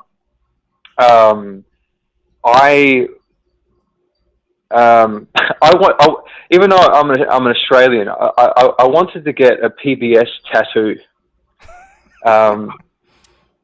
Because I used to, this is sort of before I really had regular access to the internet, I used to really like listening to those two guys, Shields and Brooks. But now I find them unlistenable. I find them so establishment and safe. But at the time, I thought it was a radical, and I thought, oh, this is so fantastic. And you hear the Jim LBRY say, the credo of the NewsHour with Jim LBRY, which was, the first part of it is we are not here to entertain, and it felt so honourable. And I think in some ways they've done a good job, but gosh, I now that I've been exposed to years of the alternative media, I can barely look at that stuff. It's so it just always follows a party line. It's the establishment line, and there's things you're waiting for them to say, and they don't even bring it up. Not even as an idea, not even as a counterpoint. There's so many things that will never be discussed there. Yeah. But or someone will bring up something where, all right, it's going somewhere, and then the host will go, segue it to something totally different. Yeah. And we just look, they're constrained by the format too, but just the duration and things as well. Yeah. That's what's wonderful about the internet, and even the kind of golden era of the Joe Rogan podcast, I think that had its place. I think it was quite radical and revolutionary. And I don't think it's that way anymore. I don't know if you know, but once upon a time it was always live, and now it's not live anymore. Yeah. Well, and I think that's a big difference. That's a big difference because it can be edited, it can be censored, and it can even. I agree, and we have seen a lot of that. There has been, even on Joe Rogan, people have caught censorship, like that. It's not really live because someone had a hot mic before, and yes, they said, "Hey, look, there's a hot mic, and this wasn't on the live show. So what happened?" Yeah, the Tim Pool, the one where Tim Pool was on there. That's the one. Yeah. Yeah. Do you know, once upon a time, Joe Rogan had Dr. Peter Duesberg on. I mean, that's how different it was. Yeah. you know the. I don't know who he is, but the progressives on the left in the United States always talk about what's her name? Come on, people. She works on MSNBC now. Rachel Maddow. Like she was like she'd have her podcast with a couple people and she'd have really progressive views and speak what she wanted. And you can still listen to some of those now. And then you listen to her now on MSNBC and stuff. It's, oh man, totally different person. It's like, yeah, would she get? Is she earning about $100,000 a day or something? So, something like $30,000 a day. Yeah. I mean, just if her younger self from those podcasts knew what she was doing now, her younger self would hate her future self. I wonder sometimes what is that? Is that biology? We get older, we change, or is it the forces around us? Because just by the way, the name that I mentioned, I brought that up. Was it Dr. Peter Duesberg? Because he's a contemporary of Kary Mullis. He's maybe the most significant age denialist that's ever lived, and so Rogan did an entire podcast with him in the sort of earlier era. That's how radical it was, and I know that Eddie Bravo has kind of been put in his place. Not that he's the great intellectual of conspiracy theories, but I think he's sort of been put in his place, and there was something organized apparently to talk about flat Earth on there, but Joe Rogan canceled it. Oh, yeah. I don't know if you know about that. Yeah, I know that. Yeah, I paid attention to that. It's not surprising. I mean, people have done a little piece on Joe Rogan, and I've also aired it too, where he just on some show he goes, "I swear to God and my mom, if NASA tells me the truth, etc., I'll do anything, And all of a sudden he got big. He'll do anything, that's for sure. And like fame, money, all that changes person's perspective. You either see people when they hit that crossroads, they go the sellout and rich way, or they get ousted and you don't know what happens to them, or they just like end up swimming in a river somewhere where they drowned, So I guess it's an easy decision for some people, and it's also easy decision on the other way. Just are you gonna stand by your principles, or are you gonna just just choose the lesser of two evils? And the lesser of two evils is what a lot of people want. A lot of people want to live a nice, rich, wealthy life with fame and fortune. So, but if it has to, when there are principled people who get to that position, that's a more difficult choice for a lot of people. That kind of comes full circle for me, because you talked about adapting, and in a way that you could argue that all these people are merely doing is adapting to circumstance. That when you move away from your principles, you're adapting, and I think that's one of the reasons why it's hard for people to adapt to a very modern, changing world, very, very radical. When you have certain principles, it's difficult. I think that's my logic anyway. That's my personal feelings why I find it hard to adapt, because sometimes I feel like I'm duped into an old ideal on things sometimes, but I feel like, but that's how I feel. Yeah. Um, Yeah. I mean, we this from the 80s onto, I'd say, the now, right now. There's been so much vast changes in technology that a lot of people who are in doing good stuff with the older technology didn't want to go with the new technology, because there's a form of, like, when you move on to new technology, even though it's new, you're still a couple steps back from the current technology, but you know that eventually it's going to evolve and get better. So you want to spend your time learning the new technology. So once it gets better, you're ready to switch over. What happened is that, you've got a lot of the great people who learn from the traditional ways in the older technology, and they are not able to pass down to the next generation, because the next generation is just skipping that older technology onto the new stuff. But then they're also not learning any of the good fundamentals from the people who were doing it well before.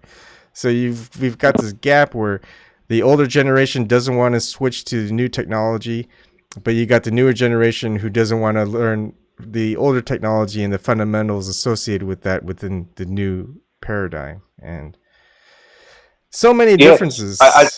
I think that there's that, and there lies a kind of a break in lineage.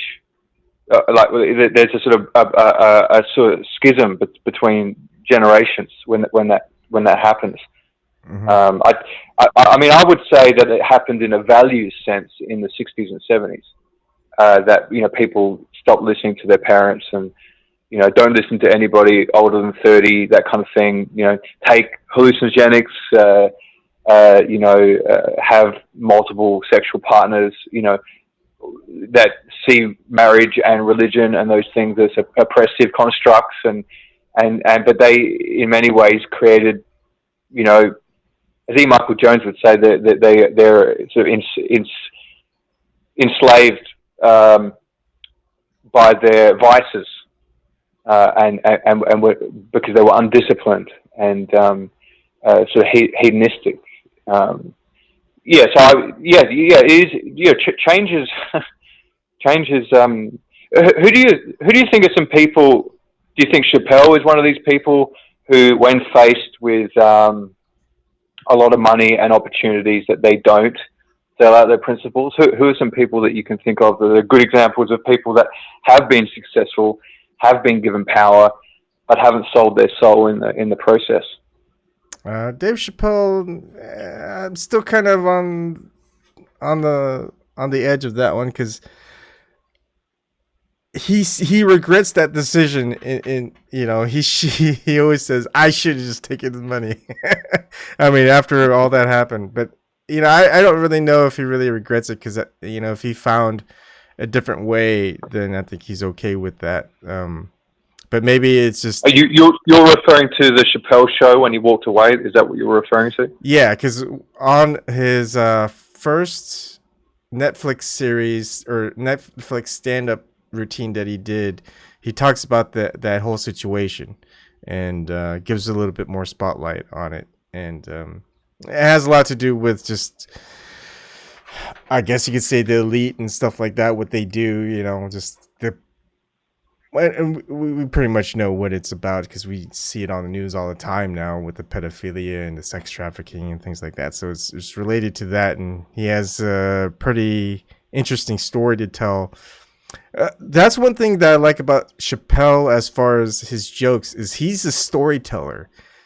What you'll notice in each of his stand-up routines, he'll tie everything back together at the end with something he said at the beginning. Because he's even though he's telling jokes, he's leading up to that punchline. The punchline isn't something new; it circles all the way back to kind of where he started at the beginning.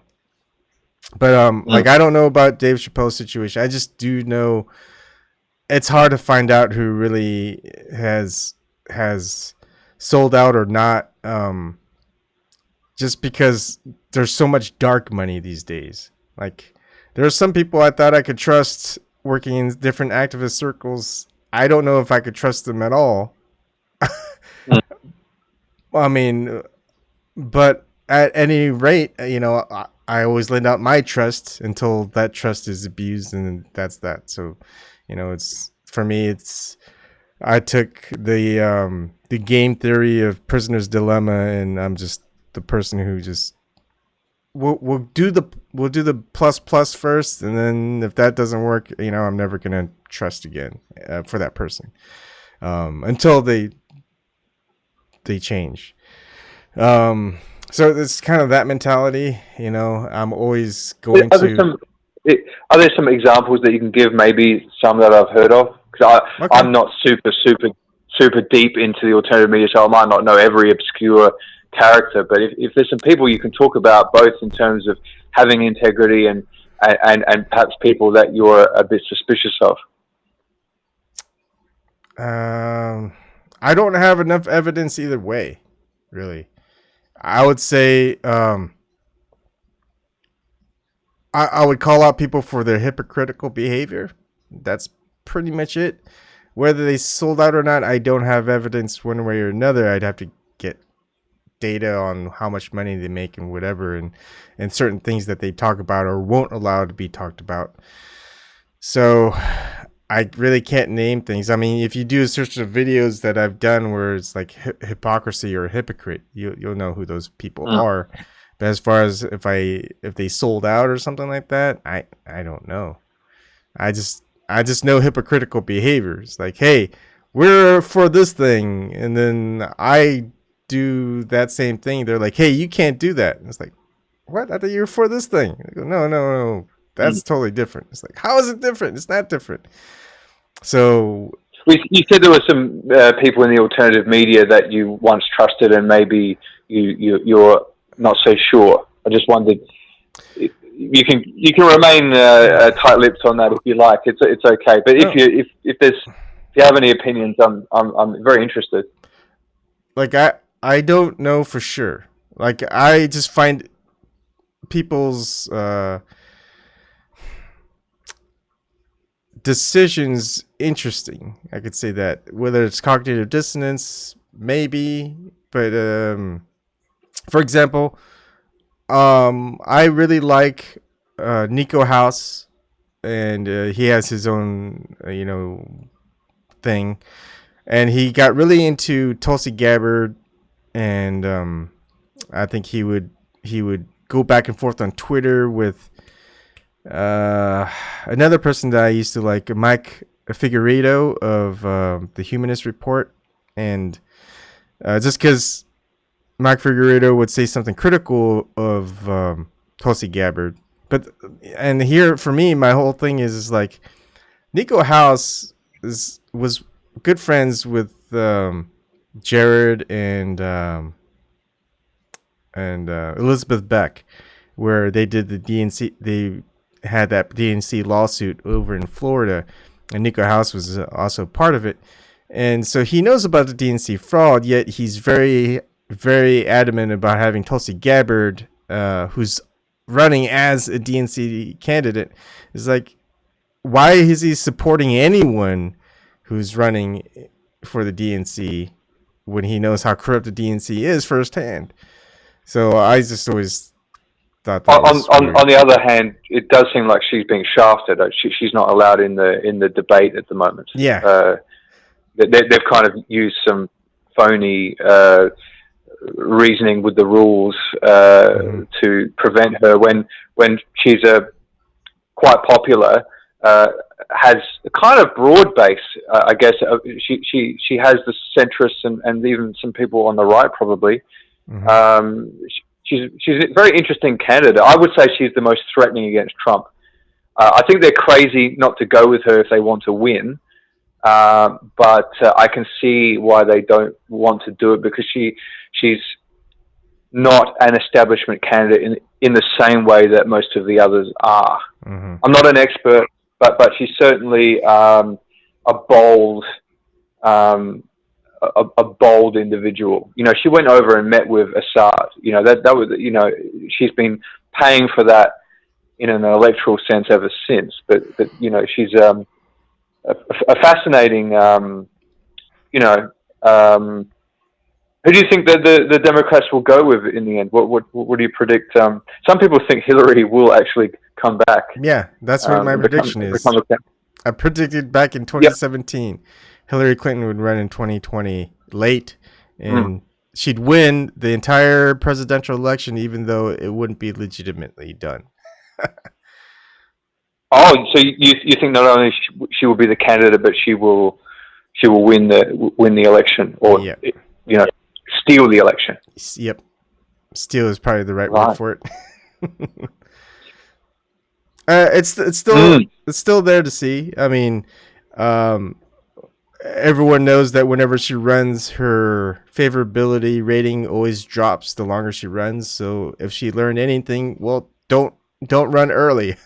Run as late as possible. And then you've got certain things out of her way. I mean, a big one was the emails from DNC emails, and also John Podesta emails from her campaign. But WikiLeaks is kind of no longer the problem, with Julian Assange out of the way and within imprisonment.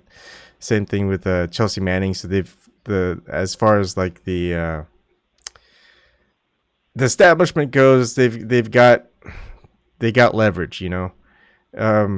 Plus they had a couple rulings, even though they weren't. They're DNC rulings, so you know they could change anytime they want. But anyone who's not running as the DNC candidate, they can't run. Certain look at the super delegates, you know. Yeah, they still got the super delegates. They've got I think 18 states that have passed legislation where if in a general election, if a candidate has the popular vote, that their electoral college votes will go to that candidate rather than the candidate that won from that state's electoral vote. You know, just go to the candidate. So, is that like a popular vote as opposed to the series of counties or something? Yes, it's the popular vote. Okay. So if someone wins so basically, if that means if Hillary Clinton, if she was running, if everything went exactly the same way in 2016 as it does, in 2020 as it did in 2016, she would get a lot more votes because certain states would make it so that since she won the popular vote, that the electoral college votes for those states would go to her instead. So I think at this point she would have won that election because of the legislative changes that occurred right now. And that's a thing that almost no one is talking about, which is kind of scary because I would think that the alternative media would actually do a lot more of that, but they're not. I tend to think that Trump will still win. I'm not quite convinced that the whole electoral system is rigged. It could be, for all I know, but or they could be preparing for that. I tend to think he'll come back with a increased majority, and that he will be seen like any president who's imperfect. But I think that he'll be seen in time much more like someone like I don't know. It's hard to explain, but almost like Napoleon. He's not like any other president. He's far more of a regal figure, and I think that it's so interesting that the jury is still out on whether he's a genius or an idiot. I don't quite have the answer. I think that he is very intuitive, and is. I tend to think he's smarter than people think. Yeah. And I think that a lot of what he's doing is long game. A lot of that could be projection of my own optimism, but people have expected a lot from him, and not all of his ambitions have been successful. But by presidential standards, I still see him as really being quite good, because he may not have entirely turned the ship around, but he stopped the ship. He's at least stopped the ship in some respect. I'd say he reversed it in some. Okay, so we know what a dumb president is, or idiot president. That was George W. Bush. So we know Trump is not George W. Bush. So I would say he's not really an idiot. I'd say, yeah, I think you're kind of right on that he's smarter than what most people give him credit for. Now he's theatrical. Like he's got a he's got a presence to him where people say, hey, that guy knows. He's got a confidence. Let's say, like, people call him con man, confidence man, right? He's very confident. He knows how to be confident. There's legislatively, like, the people he fills within his cabinet are just horrible. They're warmongers. they're very censorship prone. I mean, heck, we got the whole reversal of the net neutrality, which is a big thing, and that got reversed on his watch. Even though he got rid of TPP, which was like the one good thing that almost everyone would say is good, but now he's trying to negotiate, new NAFTA, new ATIPA, which is going to be worse than TPP was. And you know all about the TPP because Australia, New Zealand, and a couple of other countries, they're involved in it. I do think his trade war with China and Germany is fantastic, and I also think that what will happen with Brexit is he will immediately do a very favourable and strategically advantageous deal with Britain, and I think that there's a lot at play geopolitically that I admire. It's bold and it's risky, but it's high reward. And America's just been sort of drifting away with its terms of manufacturing and things like this. I think the best person that was in the in his I forget the terminology because we call it a parliament or a government. Well, I reckon one of the best people was unfortunately let out pretty early, and that was Steve Bannon. Steve Bannon, for the most part, is someone I admire. I don't know about you, but I think, apart from being the architect of that victory, I think that. Yep. I don't agree with a lot of Steve Bannon stuff, but he's a smart guy. I give him credit for that. I think he knows. He's got the pulse of what's going on, and he uses that as an advantage. As far as some of the things that he wants, like, I'm kind of anti-legislation in the first place, so yeah, I'm not going to agree with pretty much anybody out there. But I think he was good for the Trump administration, but letting him go, I think, was a bad move for Trump, as far as Trump politically. Yeah. Not that I really support anyone who's a politician. Well, but as far as strategically, yeah, I agree with you. I think I would describe myself as an economic nationalist in my own country, and I wish the same for any country. And I don't want because there's a lot of what can be seen on the surface as efficient can be incredibly disruptive to vast communities with lots of consequences, social consequences, and I think that. I think that Bannon understands that. I think Trump understands that to an extent, and it's part of their ideology, and it's part of why he's popular, and it's part of the reason why he'll be re-elected. I think that there's been a switch. I mean, the working class are increasingly, voting Republican, voting Trump. See, this is the thing. He's not really a Republican. He is the third-party candidate that finally got a victory in his own way. I wouldn't go there. A lot of the third-party candidates, especially Green Party and Libertarians and a couple of others that are even smaller, they wouldn't be supporting the military occupation overseas. They wouldn't be supporting Israel, especially over Palestine. They wouldn't put in the cabinet members of either the Democrats or the Republicans. I'd say Trump has become more of I'd say he's more of a centrist, but he appears to people to be more of an independent. But that's mostly just because of his antics. Yeah. I think he's a centrist, but he appears to most people like a right wing. When really he's a centrist. He's from New York, and if anything, he's more similar maybe to a Ross Perot, or maybe even just a little bit of Lyndon LaRouche. I think I think that's why I was sort of saying he's more like a third party candidate. I don't think he's a libertarian or a Greens thinking sort of person. Yeah. But I when you say, look, this is the thing.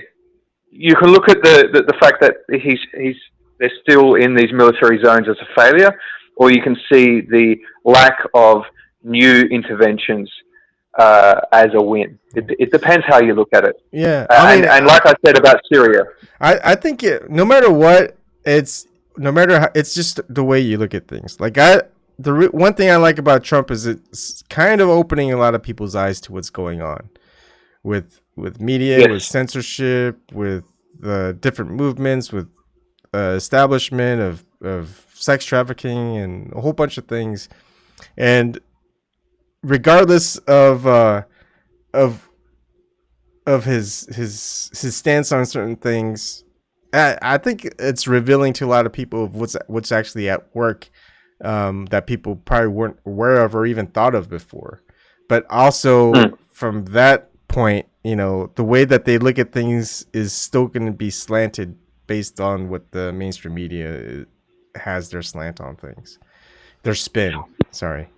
Yeah, but the entire mainstream media is almost against Trump, and yet people are still likely to vote against the mainstream media. And I think he's been a very big part, an overt and vocal part of waking people up and making people skeptical of the media and seeking out the alternative media. And he's been part of that process. Look, we are now in a very post-Trump world.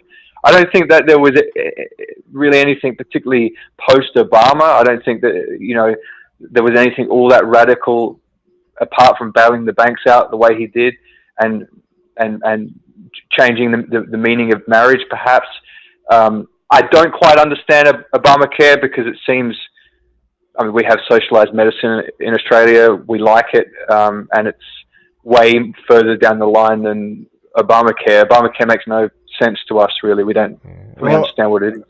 So Obamacare is a lot like Romney Care. So Mitt Romney, when he was the governor of Massachusetts, he instituted something called Romney Care, and basically Obama did the same thing, just in a national wide thing.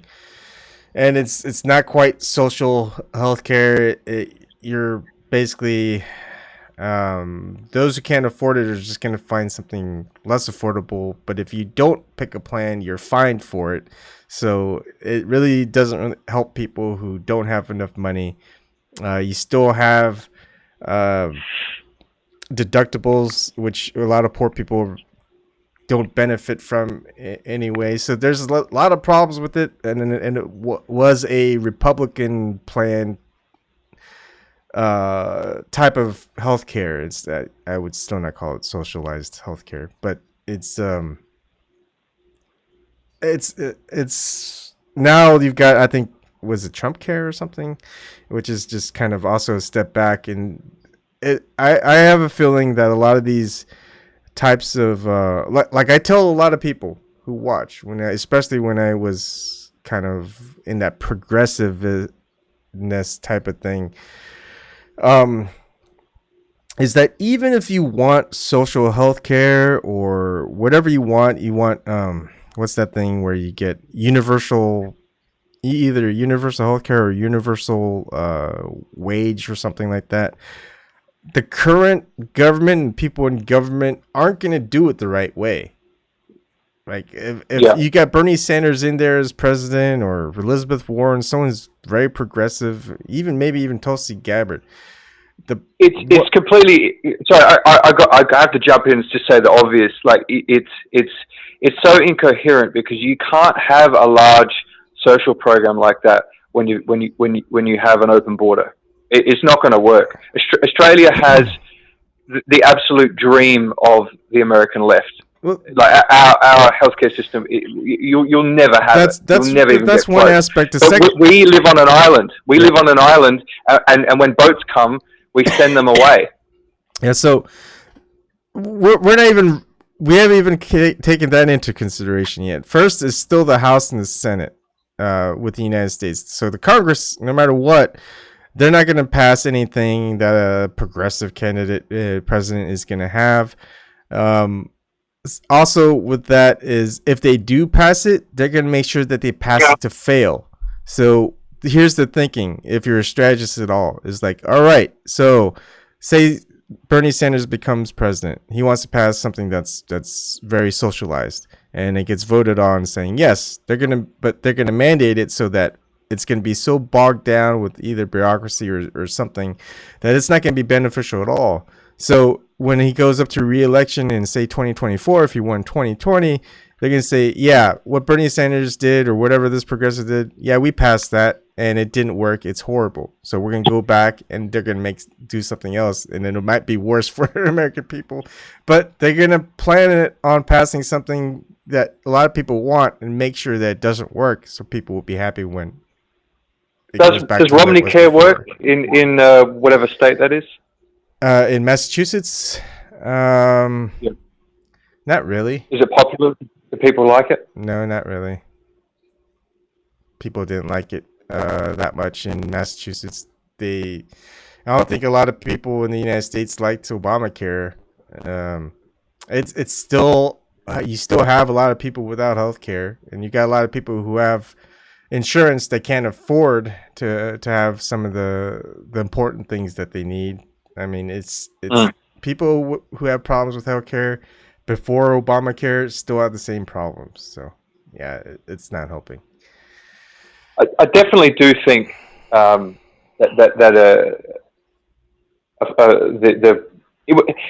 the public the socialized system we have in Australia is very successful. It is good. Yes, it does cost money. We don't pay for it directly. It just comes out of taxes. Sometimes we pay a small amount, like we call it a gap payment, where most of it is covered, but you might have to pay. You know, if you see a specialist, you may pay $25 or something. Almost all prescriptions. I guess it's just like Canada. I mean, do you see the Canadian system as successful or not? I've never had a Canadian system. I mean, I've got different accounts from what people say, but you know, if I can't really experience it, I don't know. But I think there's no perfect system. Like there's no, but I can tell you that when it is, it's nice to one reason why it's actually nice to have a public option. Excuse me. Right, because we have private healthcare too in Australia. Mm-hmm. What it does is it actually creates competition to the private sector. So the private sector has to not only kind of live up to the standard of the public sector, but they actually want to be better and have some more options. Mm-hmm. So it entices people to pay money to be involved with it. Yeah. But unless there's that kind of competition, I don't see how it can work, because you guys per capita spend way more on healthcare than Australians, and yet you have nowhere near the coverage. I would say I'm a conservative, you know, but I'm all for socialized medicine because I believe it works. I don't want to stick to one ideology on every issue, because my lived experience is that it's mostly very good. I can go see a doctor right now for free, you know, and I can get a prescription that will cost me probably $5 at the most. It's a good system that does give people dignity. It is a good. It's quite efficient. It's quite efficient because most people are in the public system, and sometimes they pay a little bit extra for some of the private stuff beyond that. But it's a pretty good balance. It's not perfect. Of course, there's problems. There's no such thing as death panels and that kind of stuff that they went on about in America. That was just crazy because that was just a corporation speaking. Yeah. I mean, I don't know that you guys will ever be able to enact it in your country because of the way things are set up. Yep. Your states are far more sort of independent. So it's probably a better idea for the states to do it in some ways. But yeah, it's like the gun debate. Like the more you learn about America, the more you realize, the more you understand its history and even its contemporary history, that taking away the guns is not going to solve anything. And it's very hard for an Australian to compute because we don't have a gun culture here, and we gave all our guns back. It was a very popular decision done by a conservative government in the mid '90s when there was a shooting, right?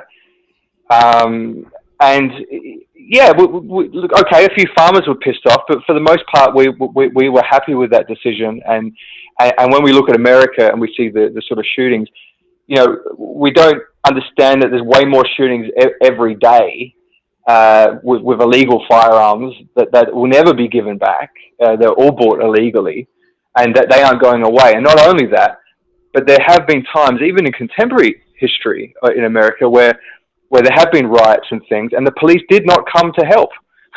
You know, like in those Los Angeles riots, the Koreans, like the Korean shop owners. I mean, that's a very real thing. So you have a far more complex. You know, it's not an easy answer. I mean, what's your position on guns? I'm assuming you're very pro gun, but what are your feelings on it? I'm pro freedom.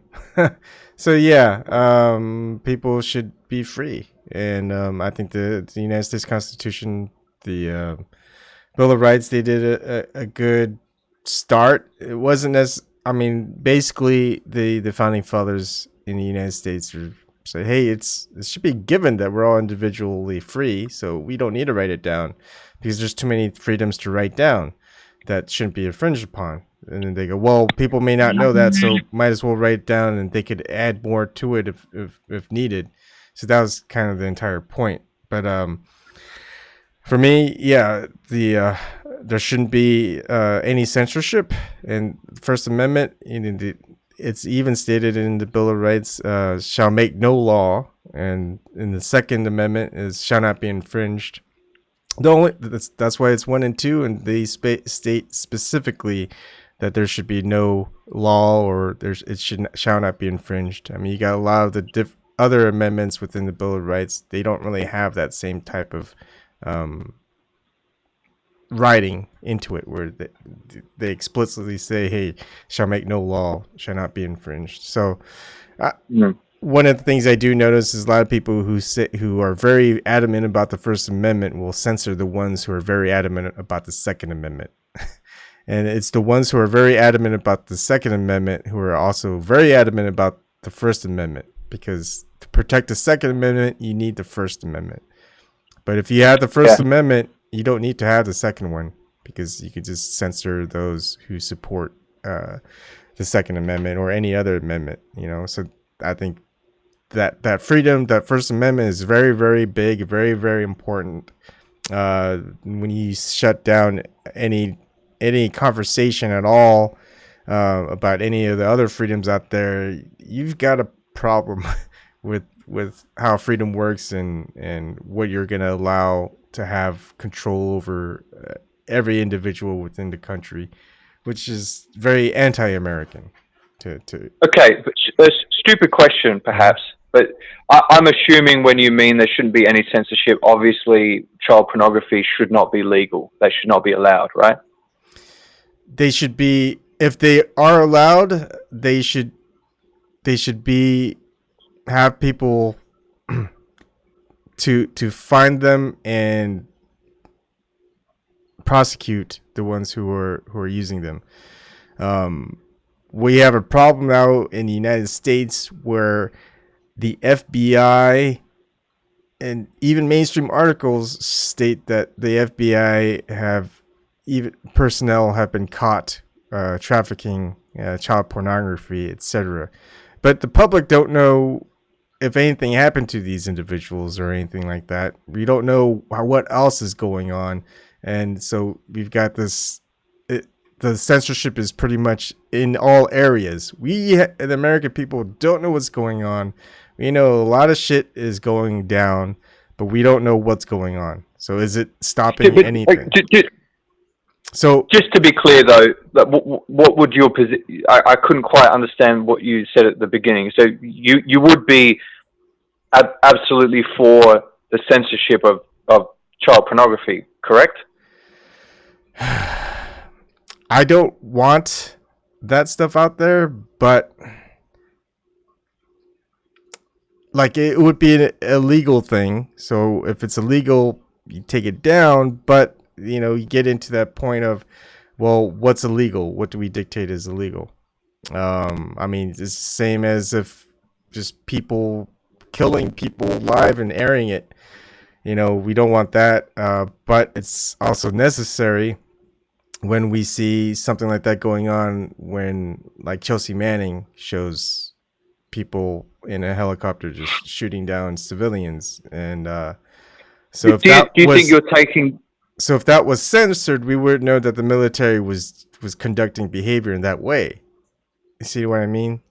So not really, because I can't see how child pornography could ever be morally justified in any sense. Same with killing anyone else. Killing innocent civilians is not justified. But the thing is, if it was censored, never shown to the public, we wouldn't know that it was going on. You see what I'm saying? Yes, I know, but I'm saying not to have it. I would say not. There are going to be people who will. The weird thing is the people who get off on watching these things, where there's people killing people or child pornography or things like that. I'm almost at that kind of weird point of, someone was saying, I forgot who I was watching, but people, I think it's Dave Chappelle, if people watch that stuff but they don't ever act on it, I would rather have that than people who are so suppressed about it that they act on it and don't just watch it. Do you see what I mean? So actually going out there and raping children, horrible. But actually, if there's stuff out there already that the FBI has and whatever, and people who are known pedophiles or whatever, they can have access to that, so they don't ever act out on it. If that's something psychologically that seems to work, I would rather have that than have actually them act out on it. But then there's also that part of, well, because they're seeing it, maybe they will act out on it. But it's the same thing with violence with video games. Like people, doesn't there need to be a victim in the first place to create this pornography? But so if a lot of that stuff is already there, then it's already there. See, this is where I think that you philosophically paint yourself into a corner. Yeah, I know. It's a tough one. And I think that sometimes common sense needs to prevail rather than a broad ideological principle, and things really need to be a bit more case by case. Otherwise, you paint yourself into a corner, and you find yourself basically saying something that is, in your heart is morally wrong, but you don't want to defy your what you see as the perfect ideal for the world. And I think that's a mistake. I think like if there's someone who's uploading stuff like that, I think there should be something done. I mean, that just as a society, whoever will make the decision about that as a nation or whatever group or organization. But if there's stuff out there that's going on that is, for example, say that there's pedophilia material from very high profile politicians. You think that's ever going to be outed to the public if the FBI, CIA, or NSA or someone catches it? No, I don't think so. I don't see how it's relevant to the argument of whether it should be legal for the rest of society. I think it's not relevant, and it's a false comparison or analogy. It's more of like, if it's, I don't know how to say this. Like, you're being very consistent, but it's consistent to the point of painting yourself in a corner where it's like you don't really believe what you're saying, but you're trying to be true to some principles, and I think No, because this is not everyone's creating going to see things the same way I do, and I'm not going to see the same way as someone else does. For me, I would not watch it or utilize it, but I would want it revealed when someone is caught with it, especially But that's very different. That's very different. Especially with the government. No, it's not different, because if you've got someone, I mean, especially when we get whistleblowers, and that's what whistleblowers do. They reveal corruption, things that are done wrong, and they reveal it to the public. But if that same person, that same whistleblower, went to the government and said, hey, my captain or this politician, this governor did this, something should be done, what's going to happen? That person's going to be, hey, don't ever speak about this. We'll take that away from you. The population doesn't ever see it again. But then because we live in such a system where there's nothing at all that's transparent. Everything is so opaque that even if we go through channels to reveal what should be public knowledge, it's heavily redacted with FOIA requests, Freedom of Information Acts. That shouldn't be the case. And the people who are in those positions of government, like the FBI, CIA, NSA, they're appointed positions from those who've been elected into government. The public, the people of the United States, they don't get to vote on who gets to be appointed within those positions. So it's a thing that should be decided upon the people whether or not it should be applied and what could be applied to them. And it is a difficult one, because I still don't think that the legalization of even pre-existing child pornography has anything to do with whistleblowing. And I think that it, in fact, is quite consistent to be against child pornography and to be for the whistleblowing for the exact same reason that you want child pornography to be banned. So I think anytime that there's anything uploaded, anytime there's stuff on a server, all of that has to come from somewhere with the IP address, and there's a couple of other things where you can find out who's uploading, and you can trace it. So basically, all of that should be public knowledge, so people can find out who these people are, and we can find out. I'm not against that, but I don't see why we need to legalize child pornography to make people accountable. Because the thing is, if you legalize child pornography, what are you making them accountable for? That they could argue they're doing something perfectly illegal. So I don't quite understand your logic. Well, I'd say there's two parts to it. For one, the minors don't have a say in whether they're not, I guess you could say, of legal status or whatever. They don't have that mentality. They don't have that intellectual ability to make those types of decisions for themselves. So that's one. So being able to have that out there, that's not, well, that shouldn't be allowed. But then you've got the parents' case, and this is where things get sticky, because there are states within the United States where it's still legal to get married, I think for as young as maybe 13 or 14, as long as the parents approve and the judge approves. So you can still have someone who's like, I don't know, 18 marrying someone who's like 14, as long as like the judge approves, and you're still having sex underage within that state. But if it's legalized, then it's fine. So that could be something that's done, even though that's weird. But that's one part. I understand. Yeah. I would be against that myself. I think that's wrong. But I still don't understand why it's such a quandary for you whether it should be legal or not. Because particularly in regards to the whistleblowing, because what would they be blowing the whistle for if it was legal?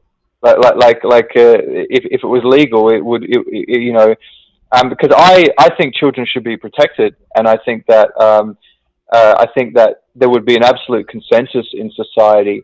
I don't think that that's an oppressive elite position to have child pornography illegal. I think there's a consensus on that. There's a common sense a consensus, and if anything, I would say some of the elites are trying to subvert that. And I'll ask you this question then, which is, you kind of brought this up. The French Marxist philosophers that came up with gender theory and queer theory, they all signed a petition to completely remove the age of consent in France, which was already 15, already as low as 15. How do you feel about that? I personally am against that. But as far as if you're, I don't know. It's like, I don't think certain children, or even adults for that matter, are ready for certain things. But who gets to dictate that? Should that be society, or should that be the parents?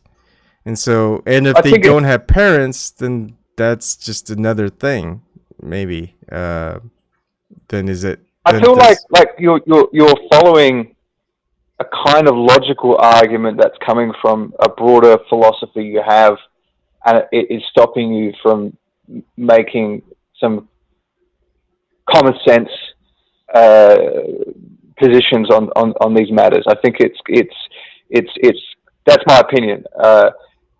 That's fine. I mean, these are questions and conversations that should be had, not just be decided upon by a few select individuals that decides it for millions, if not billions, of people. I think that there are almost no perfect laws, but I tell you what, that sometimes there can be some even worse absence of laws, and it's on matters like this where children are not protected. I think that children should be sacred, and even when they are, but I'm not going to trust. But I'm not just going to trust the establishment, the people who are in control now, to preserve that protection with children when we're seeing pedophilia rings being busted within governmental systems of politicians, of celebrities, people in power. That's sure. We're not, if we're relying on them right now to protect our children. That's not happening. Well, so first, that should be the first thing that should be addressed, and that's not being addressed at all. You're taking an extreme argument where you're saying all laws come from the top and the elite, and that are not reflective of society's innate values to begin with. Well, so I think it's a two-way street. I think it's a combination of both, and of course there's a lot of laws that are just instruments of power. I understand that. But, how many laws have been in place since you were born, and how many laws have passed since you've been born? You're going to pretty much 99% of the laws that have ever existed have been in place before you were even born. So we've had no say. You had no say into any of those laws. Neither have I. No, but many of those laws, and I would say most of them, are common sense. I agree that maybe common sense in a certain era, but not now. I mean, how does a law that was made in 1885 affect you today? Should that be revisited, or should that law stay in place because it's common sense for people way back in 1885? Okay, so are you saying that we need to reform? Well, I guess you can just go back to the original question. Are you saying the age of consent needs to go? Because according to that, that's something that should be handled by the people who are living now. Not people who've lived back in a couple of decades ago, where you had no say. One of those. You are one of those people. So what is your particular choice on the matter? I'd like to hear what everyone else's opinions are too. But we're never going to have that conversation if we don't even revisit those in just a matter of speaking, and whether or not the current laws are being correctly being instituted now, or being, I don't know what you would call it, or being protected. I mean, right now what we're saying is just the laws only apply for the common citizens, but not the people who are in charge or in power. There are exceptions to all these laws. So for one, we can't even have the conversation of revisiting and revamping any of the laws that we see, because we don't know how good that they're working now, because we have no idea. All the statistics and stuff are either made up or false, or how much can we trust it from a government that's corrupt and that they lie all the time? I mean, there used to be third-party organizations where we can actually run, check to make sure everything's running the correct way with the government, but then a lot of that stuff is run by corporations or nonprofits, whatever, of rich people who are pretty much putting people in power anyways with their money. I mean, one of the big conspiracy theories that people have, especially with secret societies and things like that, is you do something where, and we see it all the time. Just look at Nexolum, whatever, right? You go in, yeah. You what they do is when you're in, you provide something to them where if you decide to leave, that they're going to go ahead and release publicly, and that pretty much ruins you. And so that's pretty much what's going on. And I think, like, even the Catholics, when they have, when you've... I still don't understand why any of these arguments, no matter how bad it gets, is any kind of reason to legalize something that surely we could both agree is horrifying and horrible to happen to children. Yeah, and I say we need to have a broader context where people have a voice in it. I don't want the decision to be just based on my voice alone, or just yours or someone else who's voted in. We're now at the age in technology where we can have public polls and have receipts to those polls, so everyone knows who it is, and just state, whether if they support it or not. It could be anonymous, but as long as people have a receipt, we can have accountability for it. So we don't have that stuff in place. I mean, everyone has, people say, oh, there's just security issues with that. Well, we have everything we do online. All our banks are online. We have people, you can log into your stocks, make trades online. So, that idea, that conversation, from that point of view, is bogus.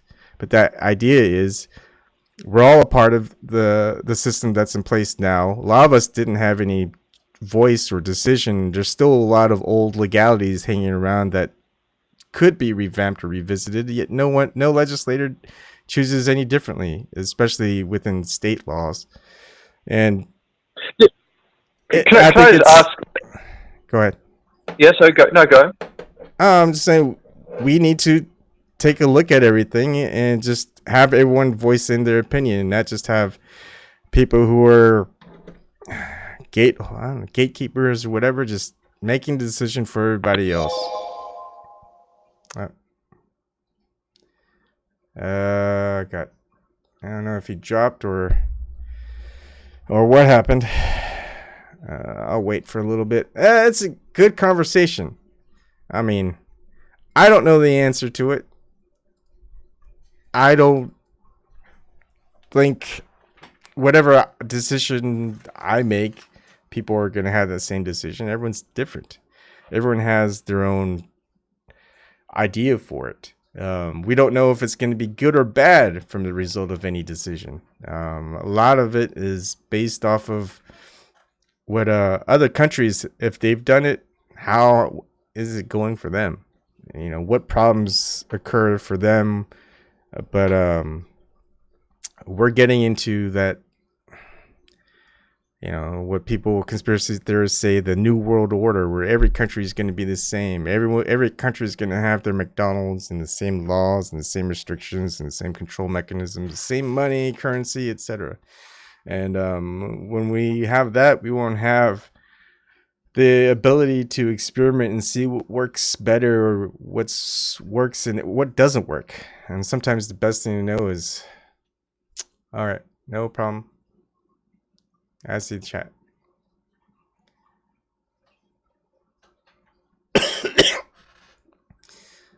Hey, I'm bleached. Haven't seen you in a while.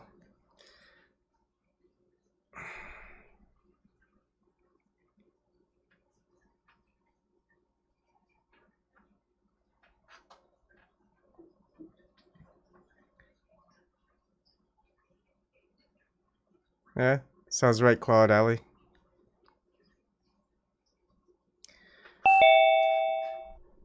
Let me change it. Hello. Yep. Hey man, I'm back. I was able to hear you through the stream. Yep.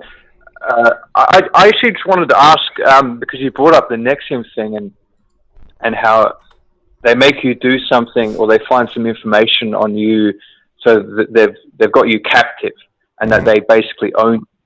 Now I'm going to bring up someone who you're probably going to roll your eyes. I'll make sure I'm watching the screen to see if I can see you rolling your eyes. Right. Alex Jones said recently that this is an ancient thing, that this has always been this way. Yeah. I mean, just look at the Catholics and with their confessions. I mean, what do you think that they do with those confessions with people who confess very heinous things?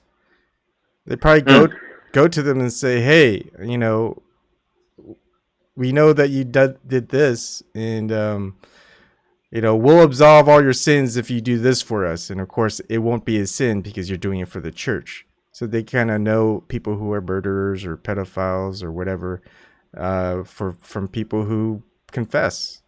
I mean, but that's just one aspect. But yeah, that practice has probably been going on for a long time. Actually, what they used to do is they would just kill you, actually. Because back then, what they would do is they would just kill you if they found out that you were doing something you weren't supposed to do within, or revealing secrets or whatnot.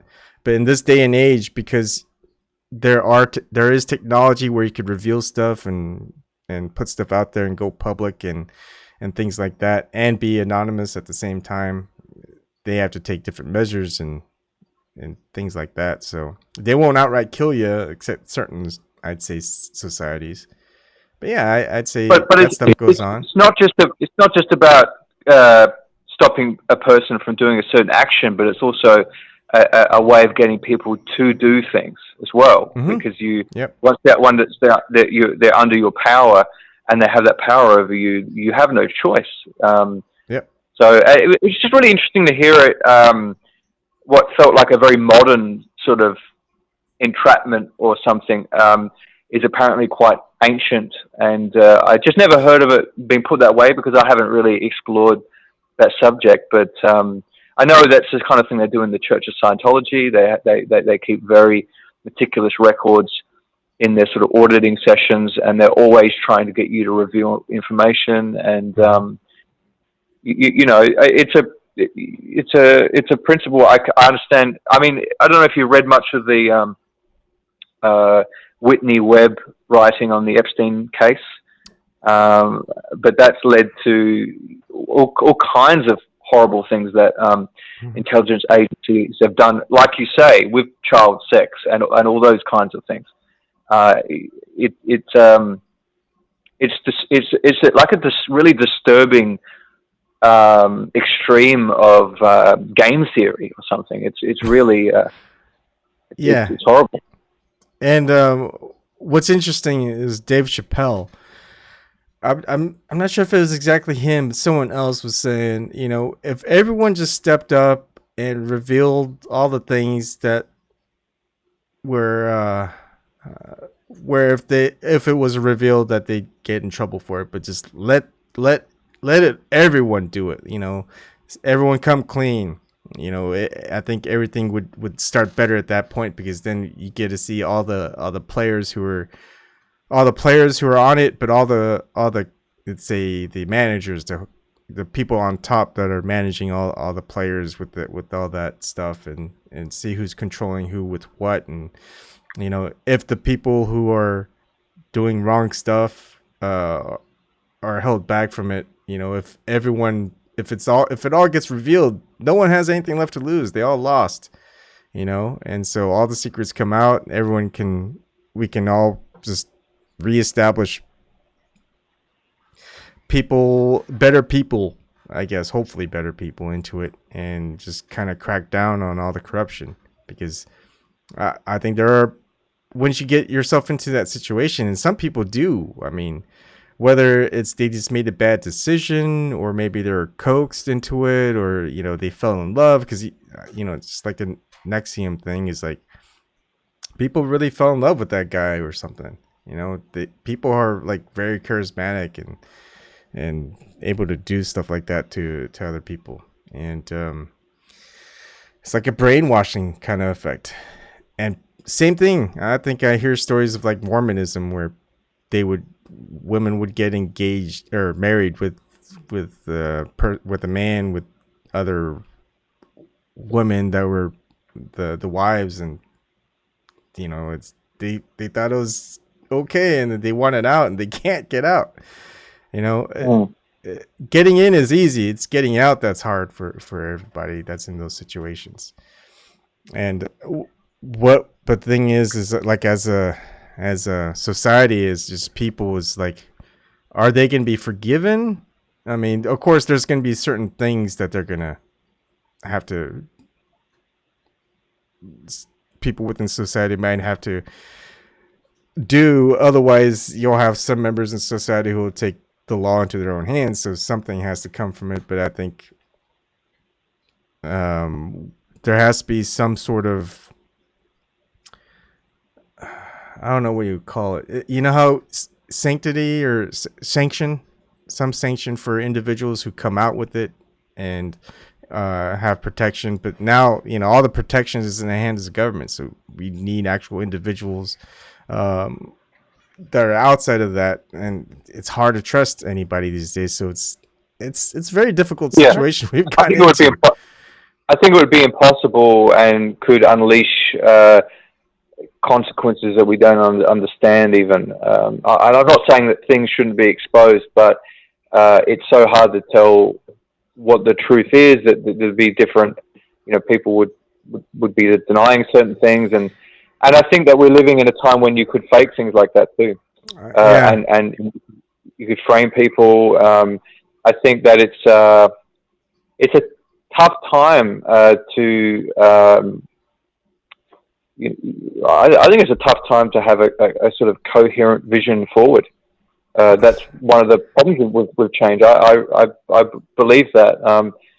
I mean, when I listen to Alex Jones talk about this, and he's sort of talking about these sort of both sort of occult origins, but this sort of futurist ideals at the same time of these groups. They're both heavily into the occult, like the people that set up NASA, and then but they're totally looking forward to the future of living forever and maybe depopulating the planet so it can just be an elite that survives. It's like, he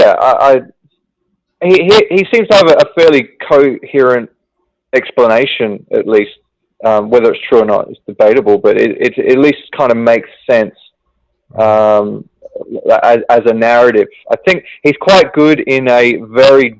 What I like about Alex Jones is zooming out from him, just zooming out from everything that he says, and I think there's something truthful in a general sense, occasionally in a specific sense as well. But he does, at least for me, have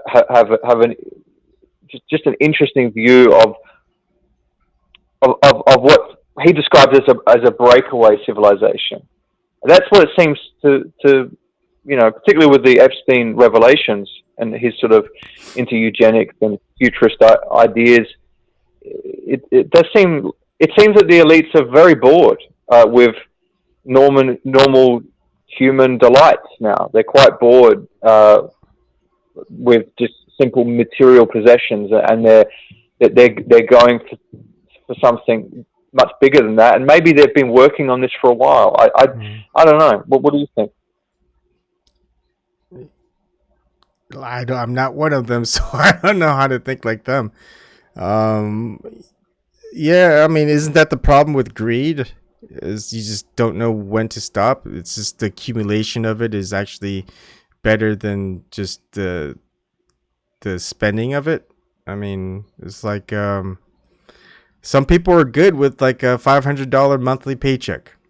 Some people say, they need that $5 million paycheck, even though their expenses are maybe like $200,000 a year, even though they make $5 million a year. They go, that $5 million ain't enough. It's like, you've got that surplus where almost nobody has, but it's just that need to have more of it when you don't need it, where people who just, they're good with what they got. So people who are in that mindset of greed or whatever, they're not going to be happy with however much they get.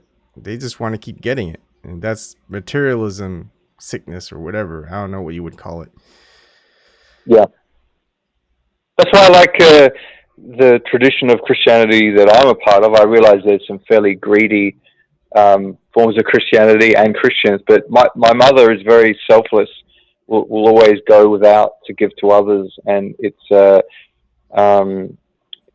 greed is seen as a sin. And, I think that's why I think that's why I think that's why I think it's a good thing. Because, I mean, like, if I followed your freedom argument, there shouldn't be a problem with greed. This is the thing. Your kind of general freedom idea has an issue when it comes up against these sorts of moral ideas. And I think once you reconcile the two, that's when they both really need to be compromised. Do you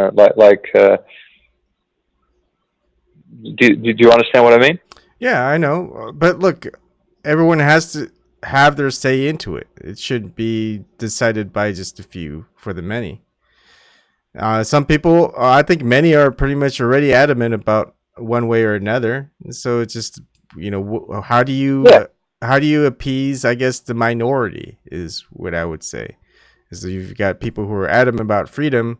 So how do you get the people from that standpoint to do it? Because most of those people also who are just more in favor of freedom than the actuality of what that's proposed. Just like the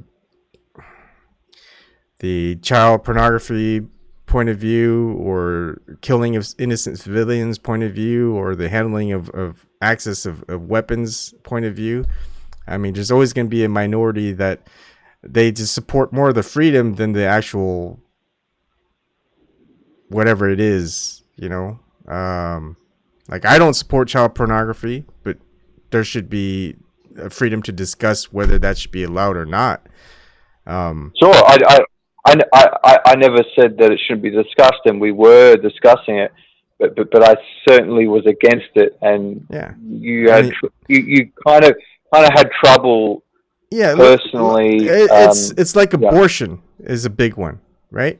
Because it's like, who should have control? Should it be no one has abortions? Should it be the choice of the mother to have the abortion? So for me, I'm against abortion, but I support the choice of the mother to choose whether or not to have the baby. I mean, that's just the way of it. I don't support it. I don't agree with it, but it's the freedom of choice for the individual where it's a matter to them. I'm never going to have a child. I'm a man, right? So I'm never going to have an abortion. At most, I'm going to know if I'm ever involved where I impregnate someone and they're going to have the choice whether they're going to have the abortion. I'm always going to say, let's have the child. The choice isn't up to me. But again, I just because I support it or don't support it doesn't mean I'm I have a opinion one way or another, but then also I have the stance of let's leave that freedom to the individual.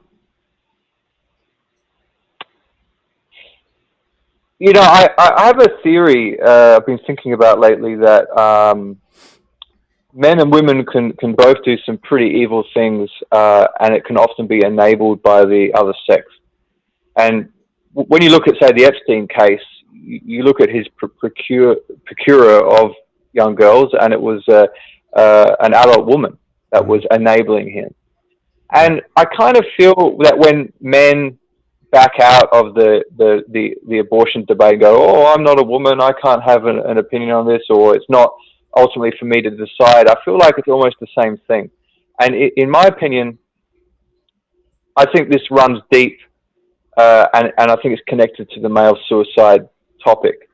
I think that men, deep down, I mean, you said that they're just not able to adapt. I would say that deep down they know there's a problem and there's nothing they can do about it. And I would say abortion is one of those things, even if they're not entirely conscious of it.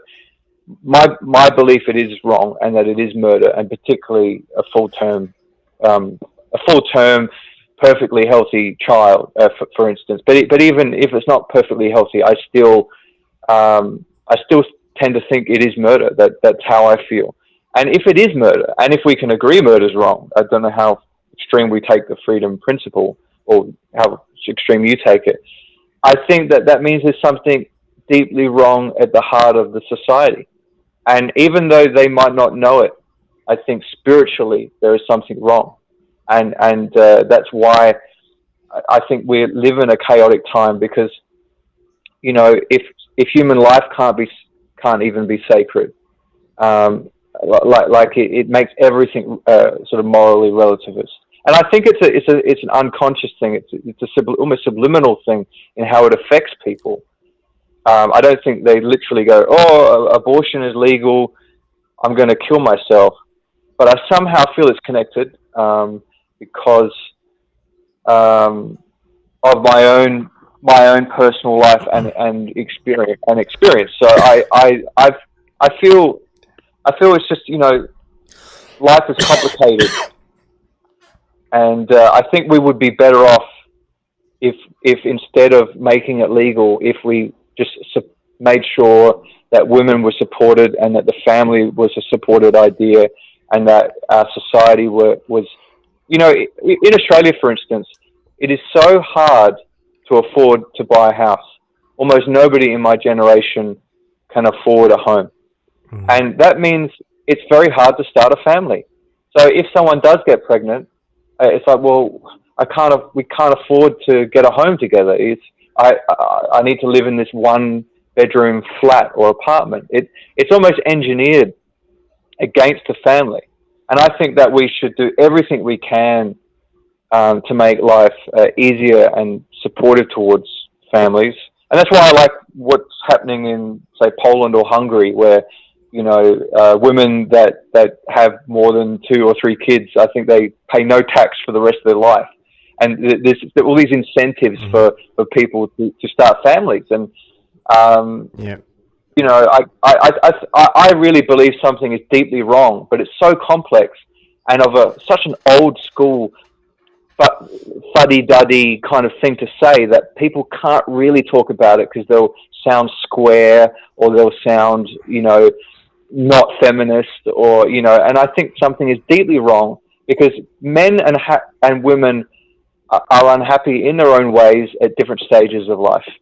And it's coming from these changes. It's not working. And that's why there's these suicides. And you can tell people to adapt, but adapt to what? You know, like there's conforming, or there's trying to find another way to repair this problem. Because we're moving away from the optimum. Like, we're moving away from so many, like I said, even when women are having children, they're having them at 40, so that their genetics is further damaged with age. And then those kids, you know, it's not optimum. It's not optimum from a natural point of view. This is not optimum circumstances. Yeah. It's yeah, no one said it's gonna be easy. But again, no one never said it was supposed to be this hard. I like having the conversations that are kind of like the opposite of those freedom ones, where I actually want to argue essentially for a lack of freedom. I actually want to say, no, I think abortion should be basically illegal or very, very hard to acquire, but also a society that is ready for children and ready to support them, and that mothers are not seen as stupid or inferior to working in a call center. You know, like I think that the values are shifted. I think that capitalism in many ways has capitalism and feminism are very much intertwined. It's it's not just it's complicated. That part I will definitely agree with you. I mean, one of the good things about it, a lot of differentiation, especially with countries, is that we can all have different based on people who live in a certain location, whether it's a country or a state or a city or whatever, a specific region. We can decide based on the people who are there. And so, yeah, if you wanted to live in Poland because of this, the way that things are run there, like less freedom, that's fine. I think that's great. But then there really isn't any other country so far where the premise is to have freedom to start out. So those who aren't afraid of freedom, America's the place for you, you know. That should be an option because there really isn't any country out there right now with that type of freedom. So I think it's good to preserve freedom where it's at, and those who don't want as much freedom, well, there's also places for that too. But then we get to that point of, well, you got one country that's so free and one country that's not, you know, does that mean that country that's free is free to do whatever they want to the other country type of thing? You know, so that when you say freedom and that America has generally been free, you'll see that those states that are supportive of gun rights will be equally supportive of making it hard, if not illegal, to have abortion. They're not related in any way. They're each their own demographic. Don't you think they're linked? Because they generally like there seems to be a bit of a common link there of a lot of the traditional gun owners are sort of patriotic Christians, and so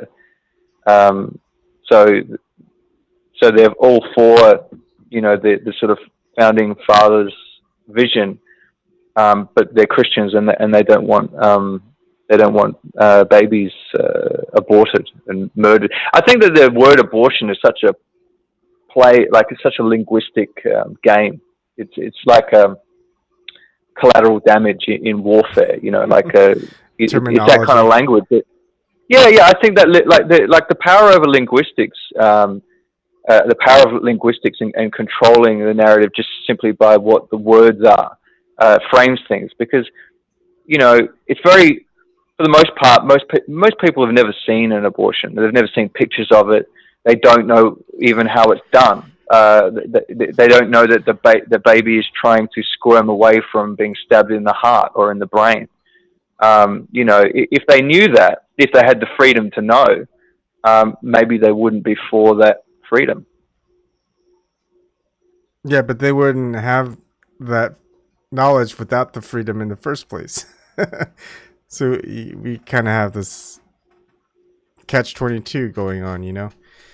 Anyways, I am going to end it for tonight. That is a long 3 hours and 5 minutes. And thank you for coming on. I had no idea.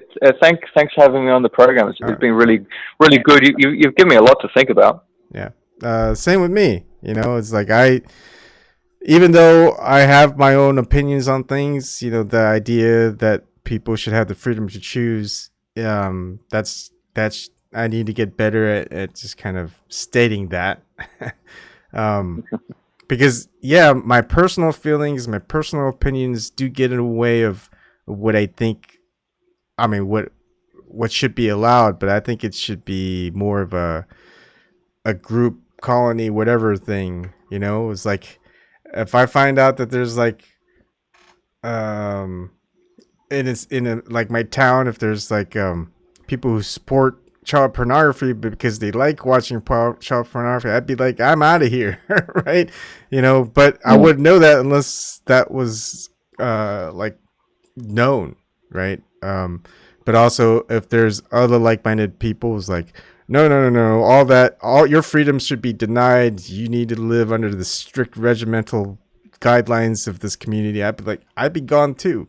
What I would love to find is like, yeah, I don't support that, but freedom to choose. But if we had to choose, you would probably choose this. So I'd be like, oh, I found my community, But it's not always perfect. Everyone grows up differently, and well, I think that's kind of the point of it all. But thanks for stopping on, and everyone who's watching and chatting. Thank you, and we'll probably see you tomorrow night. Thanks, Evan. God bless. Yeah, you too. Bye.